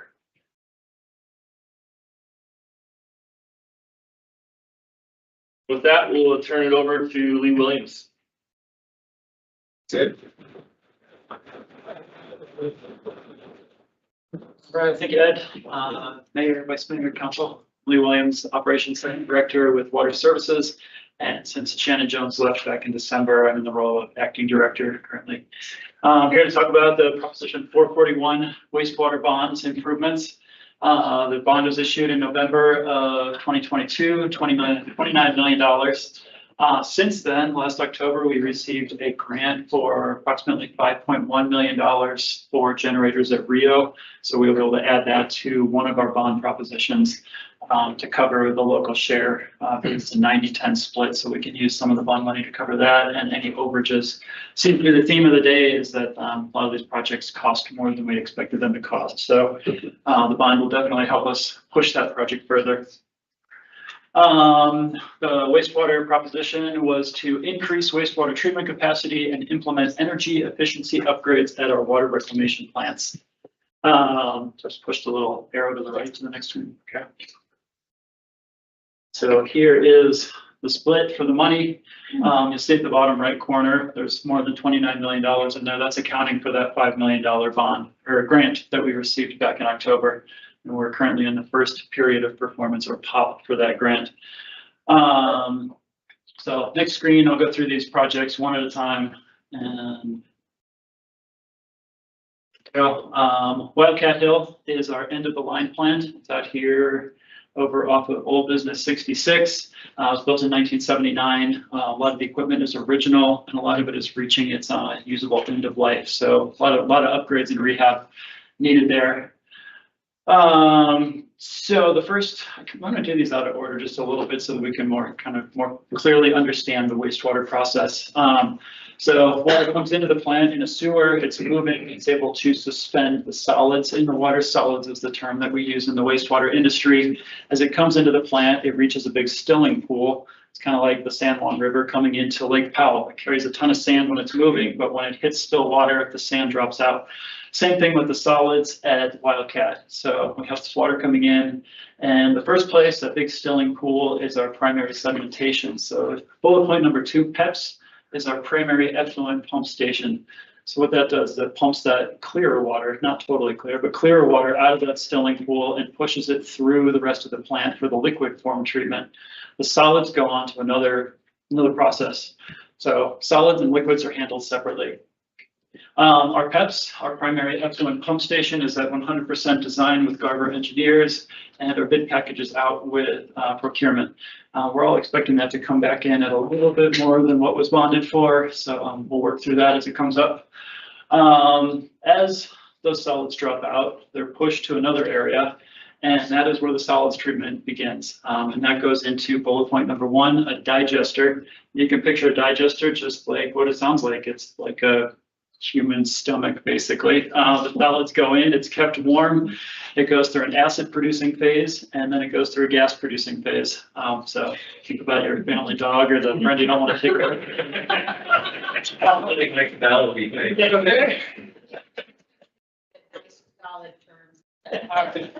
You use the terminology solid, so thank you. Right. When I went out to tour the that new proposed plant that dries. Yeah, the Shinsi dryer. Yeah. The dehumidifier. My understanding was our digesters would be rehabbed, and this would save us from having to build another digester, so we can take one offline and not mess up. That is. So is that kind of the path we're going into, use the dryer? Why are we rehab the digesters? Yeah, great question. So as I said earlier, Wildcat is an end of the line plant. So everything that goes into the city ultimately ends up there. But we do have a middle of the line plant over here near Sam's Club, and it just does liquid treatment. So currently just does liquid treatment. So it separates the liquids and the solids, dumps the solids back into the collection system. They all go to Wildcat and end up in that digester. But we have a plan in the works with that Shinsi dryer to pull the solids out at Rio plant and allow it to treat its own solids so that it will take some of the pressure off of Wildcat so that we can then rehab those digesters. Does that answer your question? Okay, thank you. As far as I was with family dog digester, here we go. So the digester, as I said, has an acid forming phase. So it's a corrosive environment. They have a usable lifespan, and the digester was built in 2008 and it needs rehabilitation. It's in the works. We're at 30% design with Carollo, and I believe Mac might correct me on this, but I think we have a CMAR lined up with PCL on that one also. So after it goes to the digester, the solids come out. They've been in that warm environment. They've been changing. The pathogens have been reduced. So anything that's disease forming in there has changed. There's other organisms that are present. It's now called stabilized solids or stabilized sludge, and that's then handled a different way down the line in our DLD. It's a different description, but we'll be giving council will be giving you a presentation on water services overview in a couple of weeks here, so we can get more into the DLD then. The gas that comes out of the digester is methane. It's a waste gas, but as we know, methane has use, it's flammable. So that leads into our third bullet point is the cogeneration. So if you can capture that methane gas and then dry it out, get the moisture out of it, you can then run it through a generator, burn it as fuel, and produce electricity to offset some of your electrical costs of the plant. So the old cogen station is in disrepair and needs to be fixed. So we have another one in design right now to rehabilitate and replace that old one. Let's see. As I said before, increasing costs, escalating costs are a problem. So we are always looking at our projects for value engineering opportunities to try to bring the prices down, but still meet that same end goal. So that is it for Wildcat. Let's go on to our Rio plant. The Rio de Flag water reclamation plant is the one I said it's over by Sam's Club. It just has liquids handling capability. So we have a couple projects over there. One is the turbo blowers. I'm going out of order again. I'm on the third bullet point here. The way the treatment plant runs is there's organisms in the water, and we use those to do the treatment for us. They're known in the industry as the bugs. So multiple species of different bacteria, paramecium, everything. They eat the nutrients out of the water, and they help clean it up for us. So those little bugs need a lot of oxygen to live. So we blow a lot of water or a lot of air through the water to oxygenate it so those bugs can live. 50% of our electrical costs go to just those blowers. So we had an upgrade to get turbo blowers. That one has changed scope a little bit. So now Water Services had a couple of different directors directing in different directions. That's a mouthful. The turbo blowers, they were upgraded in 2017. So we're currently using those funds to upgrade the efficiency of those blowers that were put in. So we're putting in some SCADA controls. I think we had that word come up in council 2 days ago, supervisory control and data acquisition. So there will be sensors looking at oxygen in those basins. And then those controls will then fluctuate the speed of the blower so that they can run more efficiently rather than running full speed all the time and other things like that. Rio plant, that kind of fits in with the blowers. As I just said, the bugs need lots of oxygen to live. If the power goes out, those bugs quickly die. When those bugs die, treatment doesn't happen, and it's very easy for that plant to go into violation. You have turbidity issues, you have dirty water coming through the plant. So we have a project to put in backup power generation at the Rio plant so that if power does go down, we will be able to maintain operations. I believe there was $3 million earmarked for the bond to install those blowers. Isn't quite going to be enough, but with that DEMA grant that we received back in October, we will be able to finish that project. And that is currently in design with Black Beach. And I don't think we're quite at 30%. Maybe Matt can type it in the chat for us if he's listening. I think I touched base on all of these here. Does anybody have any questions about our bond projects? Yes, Councilmember Matt. So the generators sound like a very good idea. And I saw on that one screen you had one just for Wildcat, and then the other line item said generators. So where are they all placed? So good question. Wildcat currently has backup generation in place, and it's ready to go if the power goes out. The Rio plant it's kind of split into two pieces if you've been over there. The actual plant itself that does all the treatment is up on top of the hill right by Sam's Club. And down the hill where the sewer lines are is a pump station that pumps that sewage up to the plant to be treated. So there'll be a generator down below to run that pump station, and there'll be a generator up top to run the plant. That kind of answered my other question about after you take out all the fluids, how does that solids, sewer, blunt, I mean, aren't they all the same? It's poop, right? Yes, exactly. So you have to pump it to get it through. So because you don't have the water that kind of flow. You pump everything uphill, and then you settle the solids out, and then the solids gravity feed back down to that sewer line. It's not like it's not like a brick. It's not a solid. It's probably in the neighborhood of like 3 or 4% solids. So it's really just like really dirty water. So it will flow. You don't have to pump it. So once the solids are removed, they flow back down the hill into the collection. You prefer to use the word solid? If you want to use the word poop, that's fine. We can help. I don't know if it's on a planning professional. When I listen to our water reuse, talk, and they start talking about making that into drinking water at some point, so I like to go back remembering that and reminding people it was food. We have to do that in the chat. We can call it. Yeah, I think public sentiment is trying to kind of steer different directions. Using different words that fit better. Yes. Thank you. All right, any other questions? Okay, thank you very much.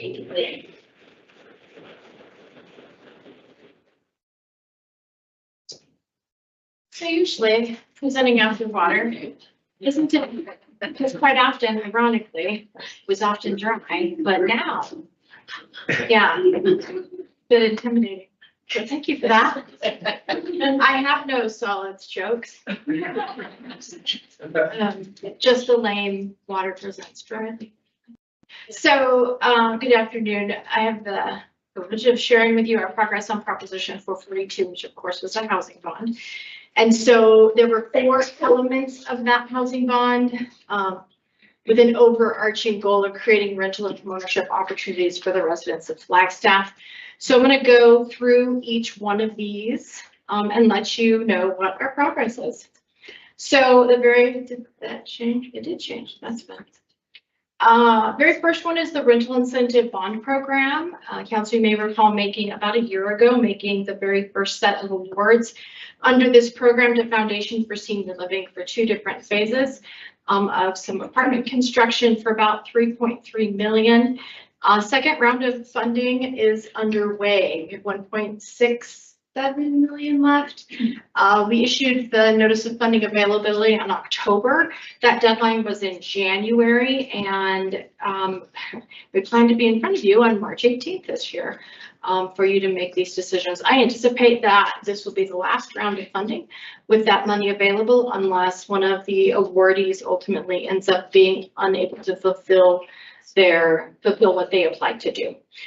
So we'll allocate all of it. If it comes back, we'll do another round of funding and put it back out in the community. As a reminder, this funding is not enough to build that number of apartments. It is some gap filler money that helps fill in the gaps created by the value of the tax credits fluctuating within the market and the changing construction costs that, of course, everyone is facing in all types of construction, not just residential. So we're not getting that number of apartments for that little amount of money. Sarah? Yes, ma'am. Have we heard any updates on the Foundation for Senior Living and their situation? Are we getting into that? I don't have super solid information. I know that they are considering a LIHTC application again in this round, but there are a number of complicating factors for them. And so we keep, hey. And they keep saying, we're working on a final decision.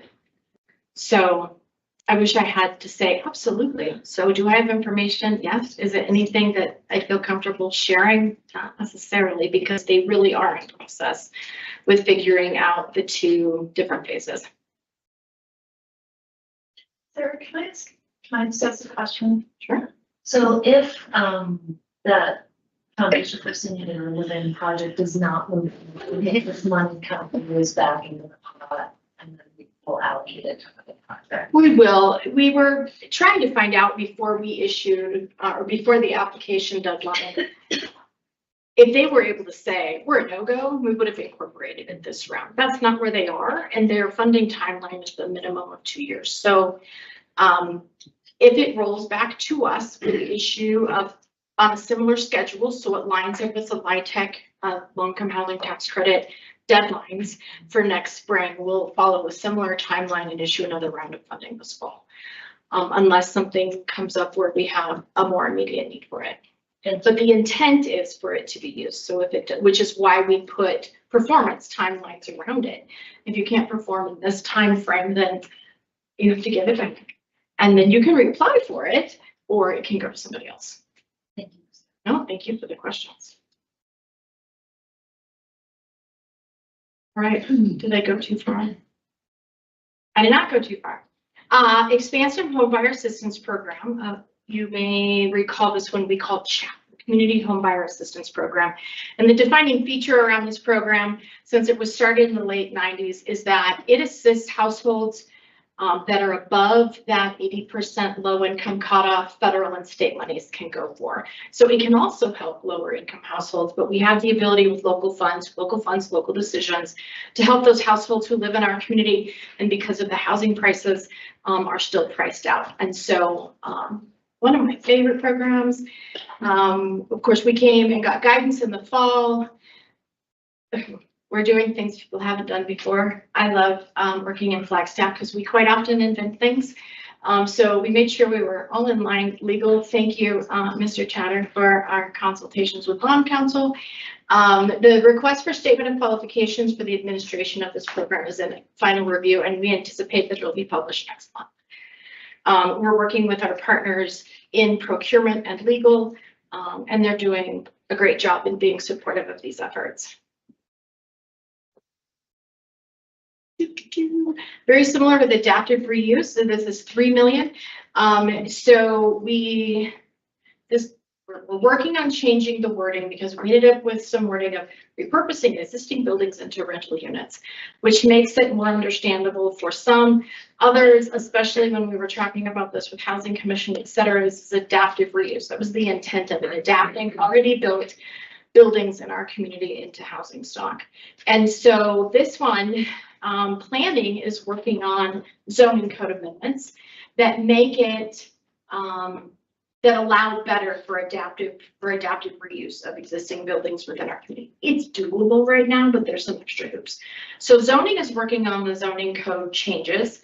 Tiffany Antal specifically is working on zoning code changes. And when we said, hey, we're designing this NOFA that we go out for funding help for this, we realized we really need to coordinate with planning. We really need to not put that out until the process is more simplified, easier to access for individuals. So those changes are coming to you this spring, or the proposed code amendments will be discussed this month at the Housing Commission meeting.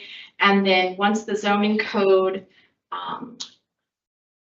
is updated, we will immediately follow with the programmatic pieces. The abstract is already written. We've already talked with legal. We're following along with zoning code. We've slowed down a little bit, and zoning code is sped up a little bit so that we can make this work in concert to make it easier for people to utilize. $3 million.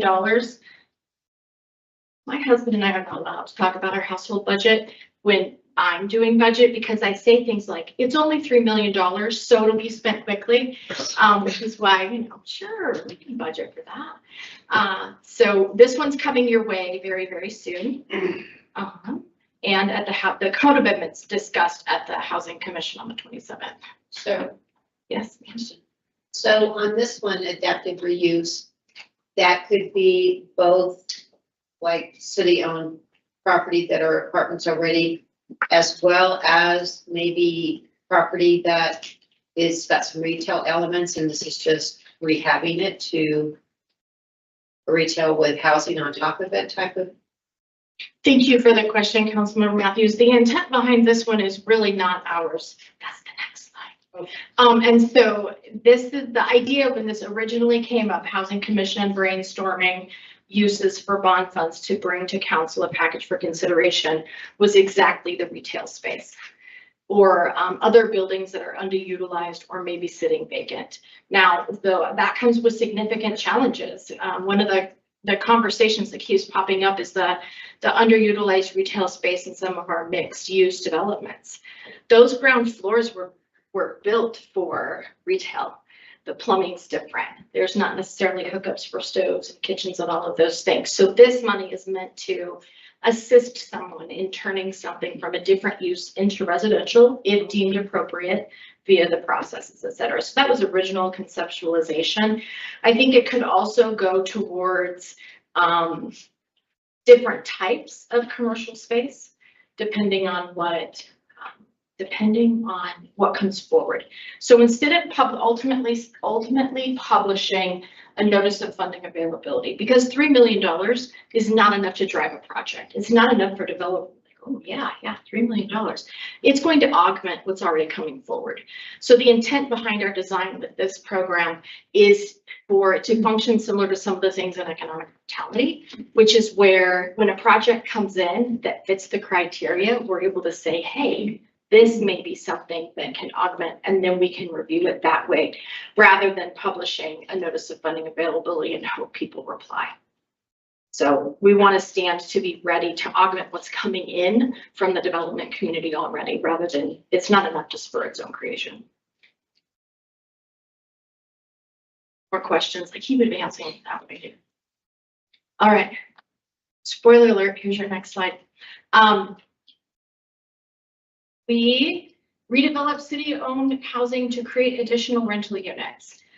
I start every single time I talk about this, and those of you that have heard this over and over are probably sick of it, but it's critically important in every single audience to say that we're talking about redeveloping public housing.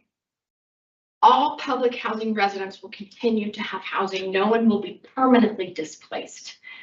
Everyone has a right to return. They'll be housed during redevelopment, et cetera. And that's important because people that are already housing insecure don't need another thing to worry about, that their housing might be going away. And so that's why I sound like a broken record on that one. So with this one, our request for proposals is being actually, Justina's messaging me right now. Our outside counsel on the RFP to identify a consultant to help us with this project is being reviewed now. And so we also anticipate that this will be published in March of 2025, which is next month. So the ultimate premise of this, again, $5 million is not enough to redevelop much of anything. However, there are funding mechanisms through HUD that allow us to leverage our ownership of the land that these units sit on, which will bring massive amounts of development money to the table to then be layered. We often call these financing lasagnas because you get so many different layers of funding in there to make it a reality. And so this is it's a multi-year project. What this money does is it gives us a different seat at the table with the developer. We're not quite so much at our development partners' mercy because we are coming in not only with land and assets, but with some cash we can play with, responsibly play with. So of all of the 4 pieces of Proposition 442, all are underway in one shape or another, with 2 of the solicitation documents coming out in the next month and zoning code changes for adaptive reuse coming forward in the next few months as well. So we've had incredible support in playing what if with the attorney's office, which we really sincerely appreciate, because it's like, well, can we? There's nothing that says we can't, but could we try? So that's what happens when you are inventing programs as you go along. That's the end of Proposition 442 update. And I'm open to questions.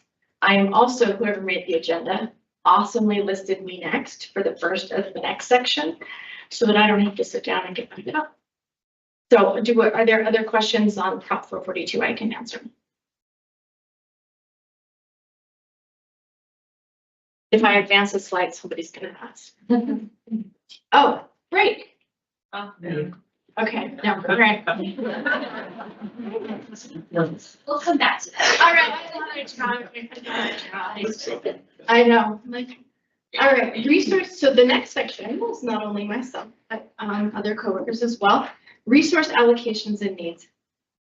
And this is really an update on housing emergency, which turns into an update on the 10-year housing plan, which is the massive piece born out of the housing emergency. So as a little bit of background, Resolution 2020-66 was approved December 1 of 2020, having the city of Flagstaff declare housing emergency and recognizing the need to make housing a leading priority for the organization and the community.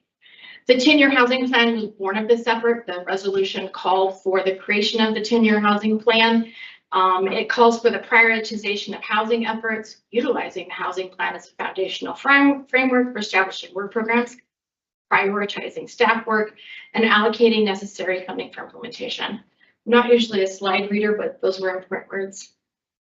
And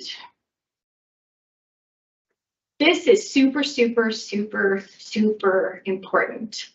And if you have worked directly with us over the past few years and you don't see your area mentioned up here, feel free to call me out publicly. So the prioritizing staff work and allocating necessary funding for implementation. I've worked here for coming up on lots of years, and it's been different. I want to say thank you. I want to say thank you because housing works. We work our tails off. We cannot do our work without all of the people that surround us and support us in what we're doing. That includes city council, that includes city management, it includes attorneys, and it includes grants and contracts and the clerk's office when we're like, can I please get on the calendar? Our other teammates within community development and planning and building inspection. Building inspection will prioritize inspections for affordable units coming online. Like, this has really filtered into the organization, and every time someone's like, oh, we got you, it kind of makes me want to cry in a good way. So I wanted to lead with a thank you, because we could not be doing and making the progress that we're making without the support of the organization surrounding us. Housing emergency, also called for specifically furthering fair housing, public education campaigns, continue to lobby and support federal state legislation for council to do so, because staff doesn't do that, and explore additional local funding sources for the creation of affordable housing units and expansions of programs. We're doing all of these things on an ongoing basis, except the lobbying part, we leave that to you. But for furthering fair housing, we have started making sure that in development agreements coming forward, since we are precluded from adding protected classes locally, that within development agreements, we have been specifying that multifamily developments cannot exclude source of income, or cannot discriminate against source of income, which means that they'll accept vouchers, they'll accept housing vouchers. And so little things like that may seem small, but over time, they're going to add up. Public education campaign, we're actually meeting with the Northern Arizona Realtors Association and exploring a joint campaign with them. Plus the efforts that our own housing section has done, like with the sticker was born of the traveling door project we did for Housing America Month, which is now this beautifully painted door permanently installed in Murdoch. And on the other side, besides the artist painting on this side, is what home means to me, statements from the community on the other side. And being placed at Murdoch is a great place for that. So we're working to get words out, little plus formal campaigns. Let's talk about overall progress on the 10-year plan. I know you're familiar with this graphic. You've seen it 100 times. This one was updated December 31. We update it quarterly. We haven't had a quarter since December 31.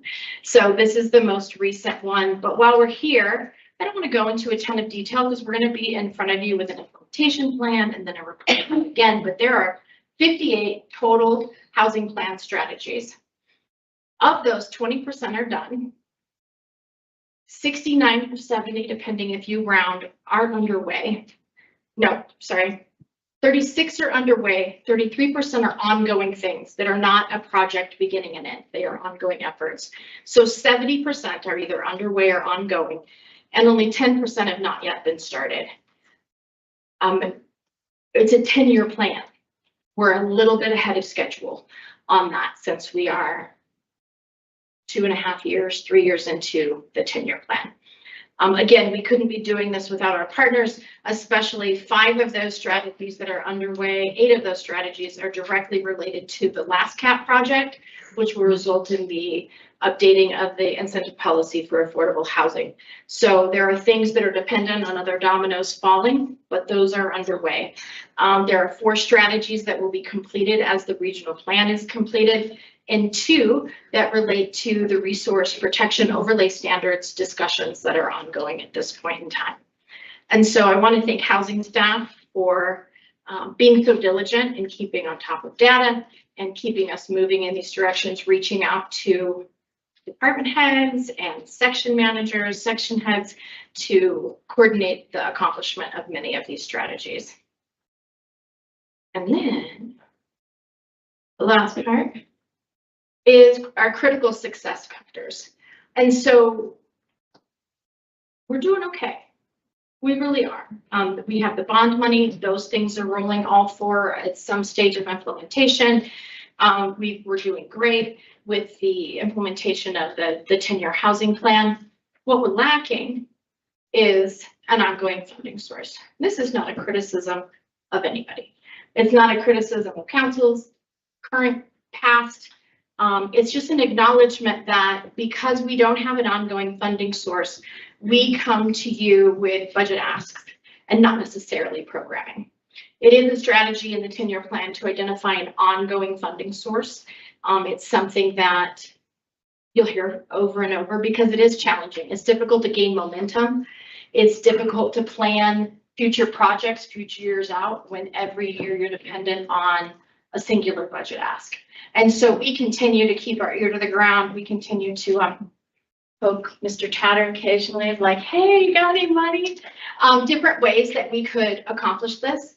I would love to be able to bring you a 5-year plan of like, okay, here's how we're going to do all of these pieces and here's how we're programming that money versus budget asks. That's not where we are. And so that's what you continue to see for us. The predictability of programming would really help maintain momentum over time with our efforts. So staffing and staff development. We're grateful for the positions that so we've added a position since the adoption of the 10-year plan and the approval of the bond monies. What we've learned is that it's really hard to recruit people with housing knowledge. It's such a niche.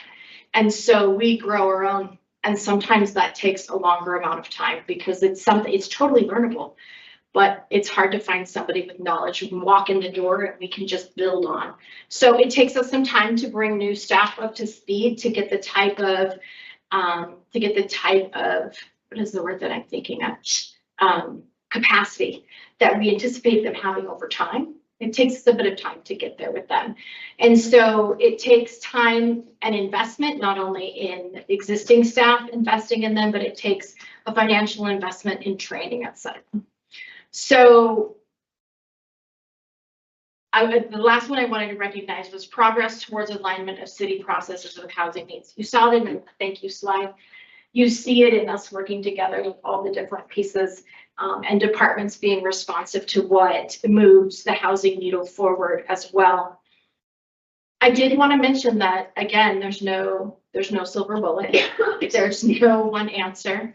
The mayor and I were just in a class at lunchtime where someone mentioned silver buckshot, and I haven't had time to fully conceptualize that, but I kind of like it. Maybe there is silver buckshot. But progress in what we do and what council you do and approve quite often looks like imperfection when looked at from the outside or from above.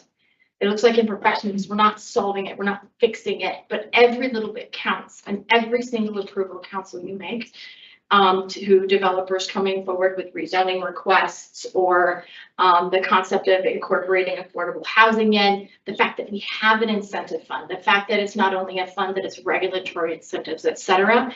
Every little bit counts. So while it looks like imperfection, it does in the end all add up. And so we really appreciate the support from council and community as we move in this direction. Yes, ma'am. Can you give me an example of what an ongoing funding source would look like? I could, but is Tatter going to throw food at me? So I won't go super. An ongoing funding source would be like a dedicated substance. I'm not advocating for that, but an ongoing funding source would be something where money's coming in. Sustainability has a fee that is attached to our utility bills for the city, to water. So that's an ongoing funding source. It's something where they're not saying, hey, that's what I could use money. Instead, it's like, here's the money I have and here's how I'm allocating it. this way. Super grateful for the one-time allocations, and what we've been able to do with those over the years is sometimes we save them until we have a project that is really responsive to something. And the one-time pieces, we have been, we're privileged to be able to carry those forward. It's not if we don't use it, we lose it. There are times where that happens and we're like, we're not going to be able to hit this. But in general, we're able to sometimes save one-time allocations, save them up to be able to do something more significant. Wouldn't it also be just finding money in the budget to allocate to housing every year? I mean, it doesn't have to be a sales tax or and I'm not advocating for anything either. I'm just saying, wouldn't that be another example of an ongoing? I'm gonna punt to the city manager who has. No, thank you. Good question. Conceivably, that could be the case, but here's where it doesn't work. You know, with our budgets, there's always, you know, an ebb and flow. There's good years and there's tight years, and we've seen them both. In the tight years, to your question, it would still be discretionary, and so it may endure when other things are prioritized. In 2 jurisdictions I have served, there was a dedicated fund for housing that would happen without discretion. So good years, bad years, it was reliable each and every year. I know it's, you know, it's a big thing to be having that kind of discussion, but that's the difference. The Housing Commission has also expressed interest in exploring this further, different ideas, and we are researching different ways to do it. Again, Rick has been very kind with his time and explanations as we look at, because we're an organization that supports a community, and while housing is a priority, it can't be the only priority, because otherwise we don't have a community surrounding it.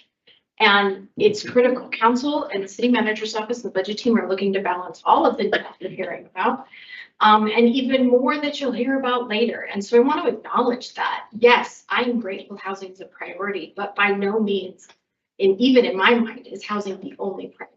There are a lot of needs in this organization. There are a lot of needs in this community. And I don't envy those that have to work to balance all of those. I have the privilege of focusing on one. You as council and the budget team do not have the privilege of focusing on one. And I just want to applaud all of the efforts that have gone into the last cap, you know, really prioritizing housing along with the climate emergency that we also declared, and just give my encouragement to housing continuing to be held up as a priority among priorities. Thank you. No pressure. She didn't pay me to say that either. I didn't even try to be here, so I turned it down. Other questions or thoughts? All right, who's next? Oh, I think it's Nicole. Thank you, Sarah. Thank you. 2 presentations turned into 1. Good afternoon, Mayor Nicole. I think we're going to take, you want to take a quick break? Or you want to get through this section and then take a break? I don't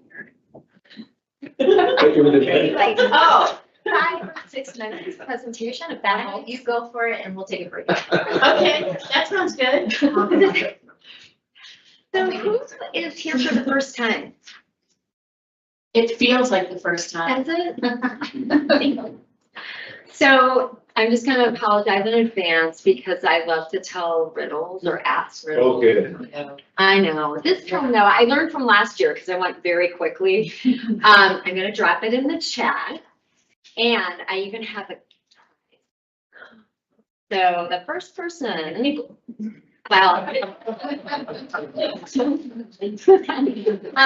maybe I should drop it in the chat after my presentation because I don't want anyone to not be paying attention. But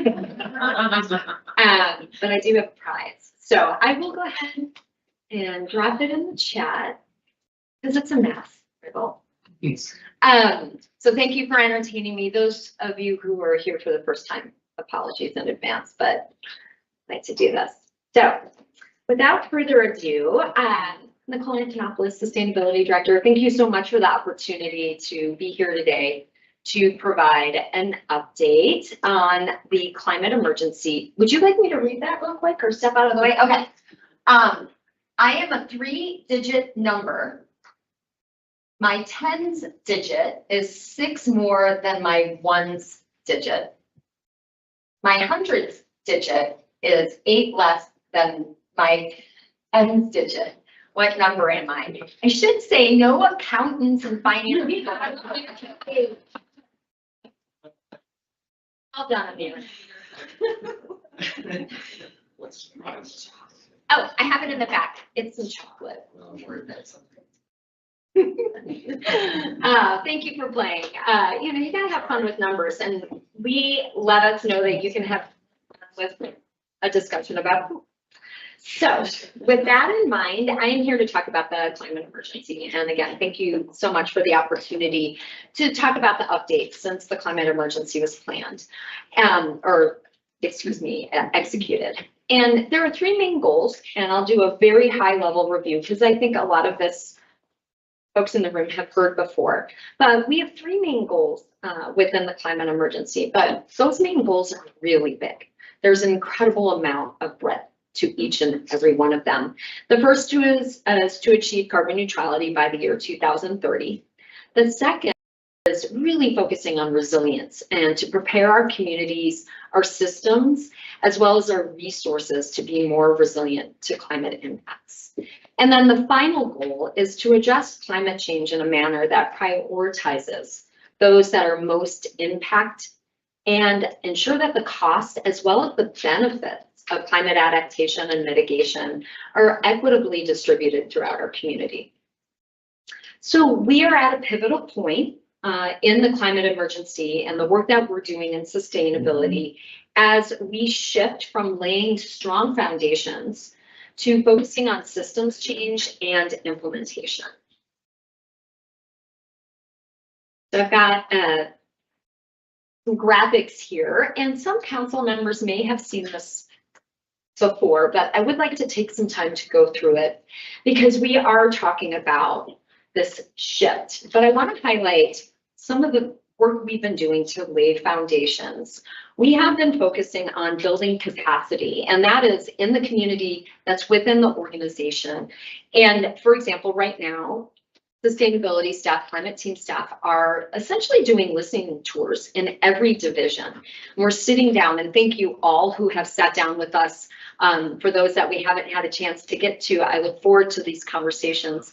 But essentially, we are developing, if you will, micro climate action plans for each division. Because as I mentioned, those 3 overarching goals that I just discussed are really important. And that was intentional because climate action has to respond to the current conditions and use the resources and opportunities that are in front of us. So we've been focusing on building foundations. We've been identifying new community resources. We've been monitoring, diving into industry development, and simultaneously been working in the community to provide resources as well as creating behavior change campaigns. So we've got some numbers down at the bottom, and the gold star is when we actually adopted the climate emergency or when it was passed. So we are shifting into a real critical moment of systems change. We have been requesting assistance from the council for increased funding to address incentives, to incentivize things in our community, to address needs that our community members are asking from us, help us improve the efficiency of our homes, to create more affordable living. We have been focusing on code and policy revisions, and Sarah has already mentioned the Last Cap project. Council had an update on Last Cap last week. This is a fundamental process and policy revisions that can come out of that could be incredibly impactful when we're talking about climate action in our community. And I just really want to say thank Sarah as a sidebar here for setting up some really important elements, philosophical considerations when we're talking about the housing plan as well as the climate carbon neutrality plan. And just as a side note, second one, the 10-year housing plan is embedded into the carbon neutrality plan.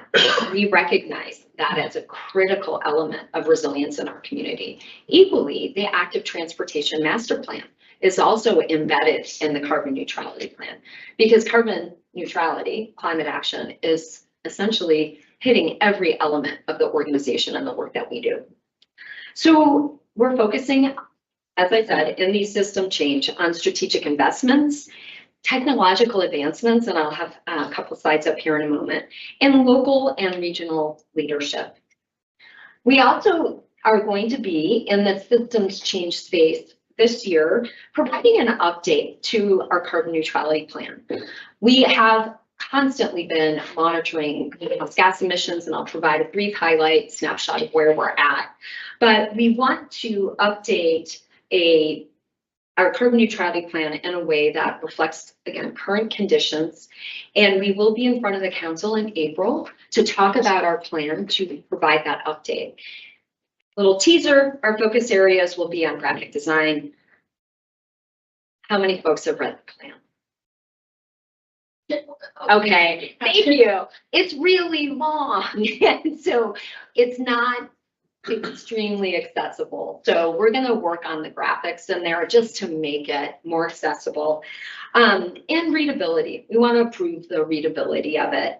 We are going to include an equity scan. We're going to focus on resilience and adaptation,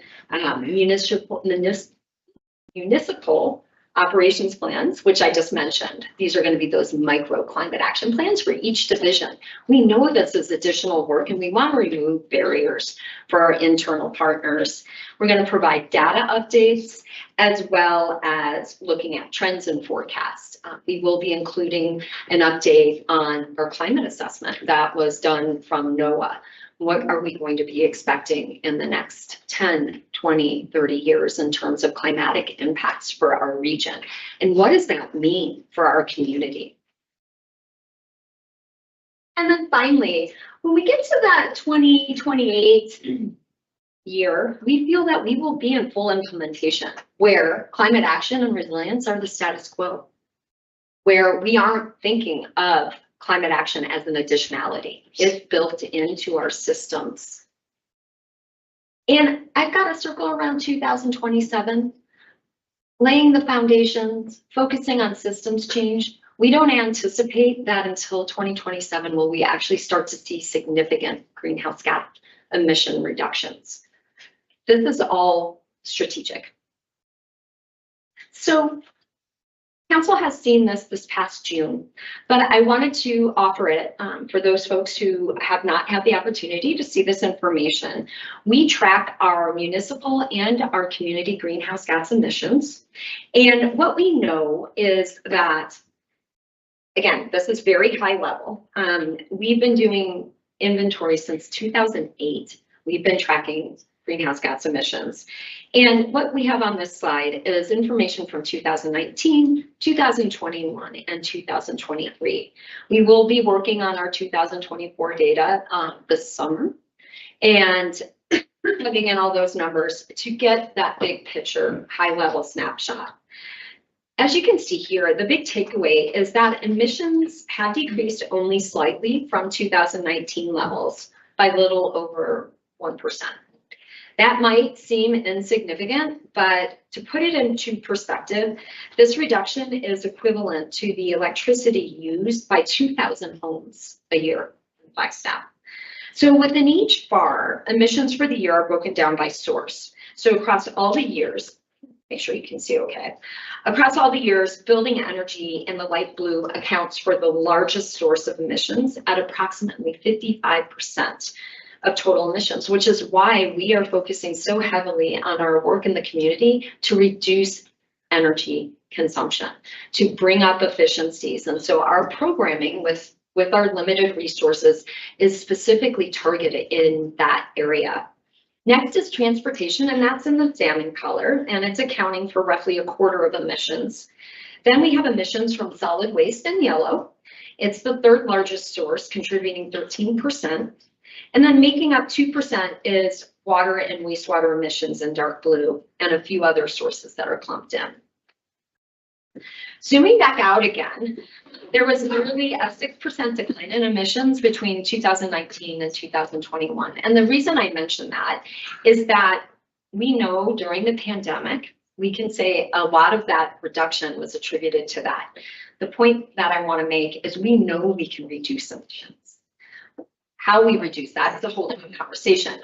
Not saying we need another pandemic to reach our goals, but what I am saying is that data that the pandemic offered us shows us that there is significant impact potential. Yeah. Well, how are you measuring the emissions? Because I thought, I remember saying that NEU was working to come up with a measurement device, but we don't have that yet. So how are you measuring? Yeah, thank you for asking that question, Councilmember Matthew. So we use software that is recognized on the international platform by the IPCC, which is the International Panel on Climate Change. And our software is through a international nonprofit called ICLEI.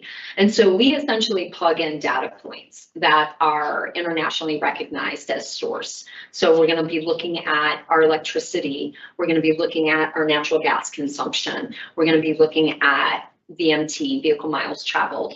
So, and to your point, we are still monitoring the advancement of that software coming out of NAU, but they've had some delays. They do have data that is available, but it's not as specific as we need it right now. But we keep a pulse on that because it's great to have a local company within our university that is trying to advance technologies to assist us. Thank you for that question. So again, this was just a note of potential. Now, if you take a look at greenhouse gas emissions in Flagstaff in a given year and divide it by the population in that same year, you get emissions per capita. And so we just wanted to offer a different lens to look at greenhouse gas emissions. And so we are hovering between 9.3 and 10 metric tons of emissions per person in the last 5 years. So in comparison, in 2020, the per capita emissions for Maricopa County was 10.5. So just to put some perspective to where we're at.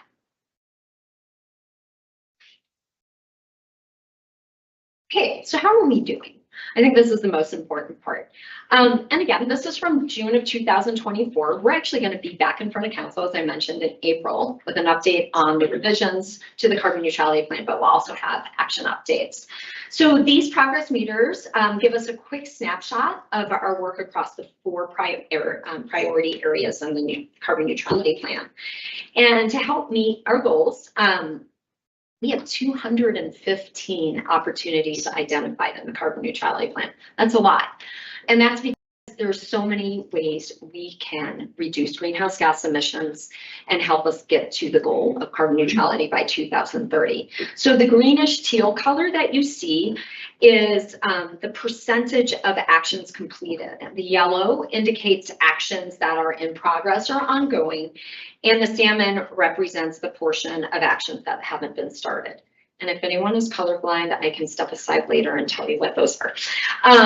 But in the 3 years since council adopted the carbon neutrality plan, 115 of those 215 opportunities for action have either been implemented or started. So I'm really proud of the work we've been able to do. And Sarah, thank you again for setting up that stage of the value of funding and continued resources in terms of staffing and capacity. It is critical, and I'm really proud of the work that we have been able to do with the resources that we have. Some of the council members may recall that we actually put a price tag to the carbon neutrality plan, and we wanted to be very transparent in what it the potential funding resources that are going to be needed. Again, there's elements of that have the active transportation master plan in it. This is a community-wide plan, and the financial commitments also yield tremendous benefit. Okay, so where are we going? I said we're shifting away from laying these critical foundations. Well, we're focusing now on critical municipal infrastructure, and that is municipal building electrification. To your question earlier, Councilmember Matthews, we've just finished our energy efficiency. We want to be as efficient as we can before we start to focus on electrification. And that also includes having the infrastructure needed for when we talk about fleet and electrifying our fleet.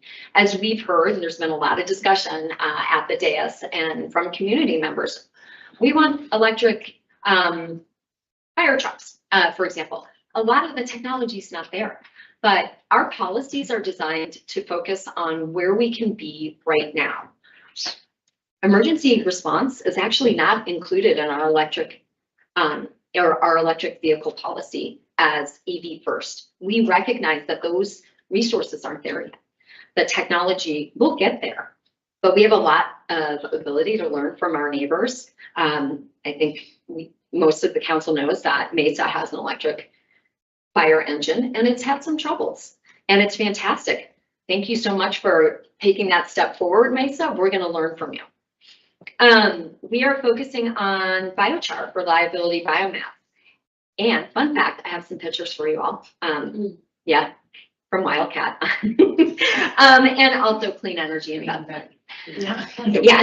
What is liability biomass? Thank you for asking that. That is materials coming out of the forest from Forest Health Initiatives. It is biosolids coming out of Wildcat. It is food scrap that are going to the landfill. Anything that really can be composted that will eventually break down into carbon.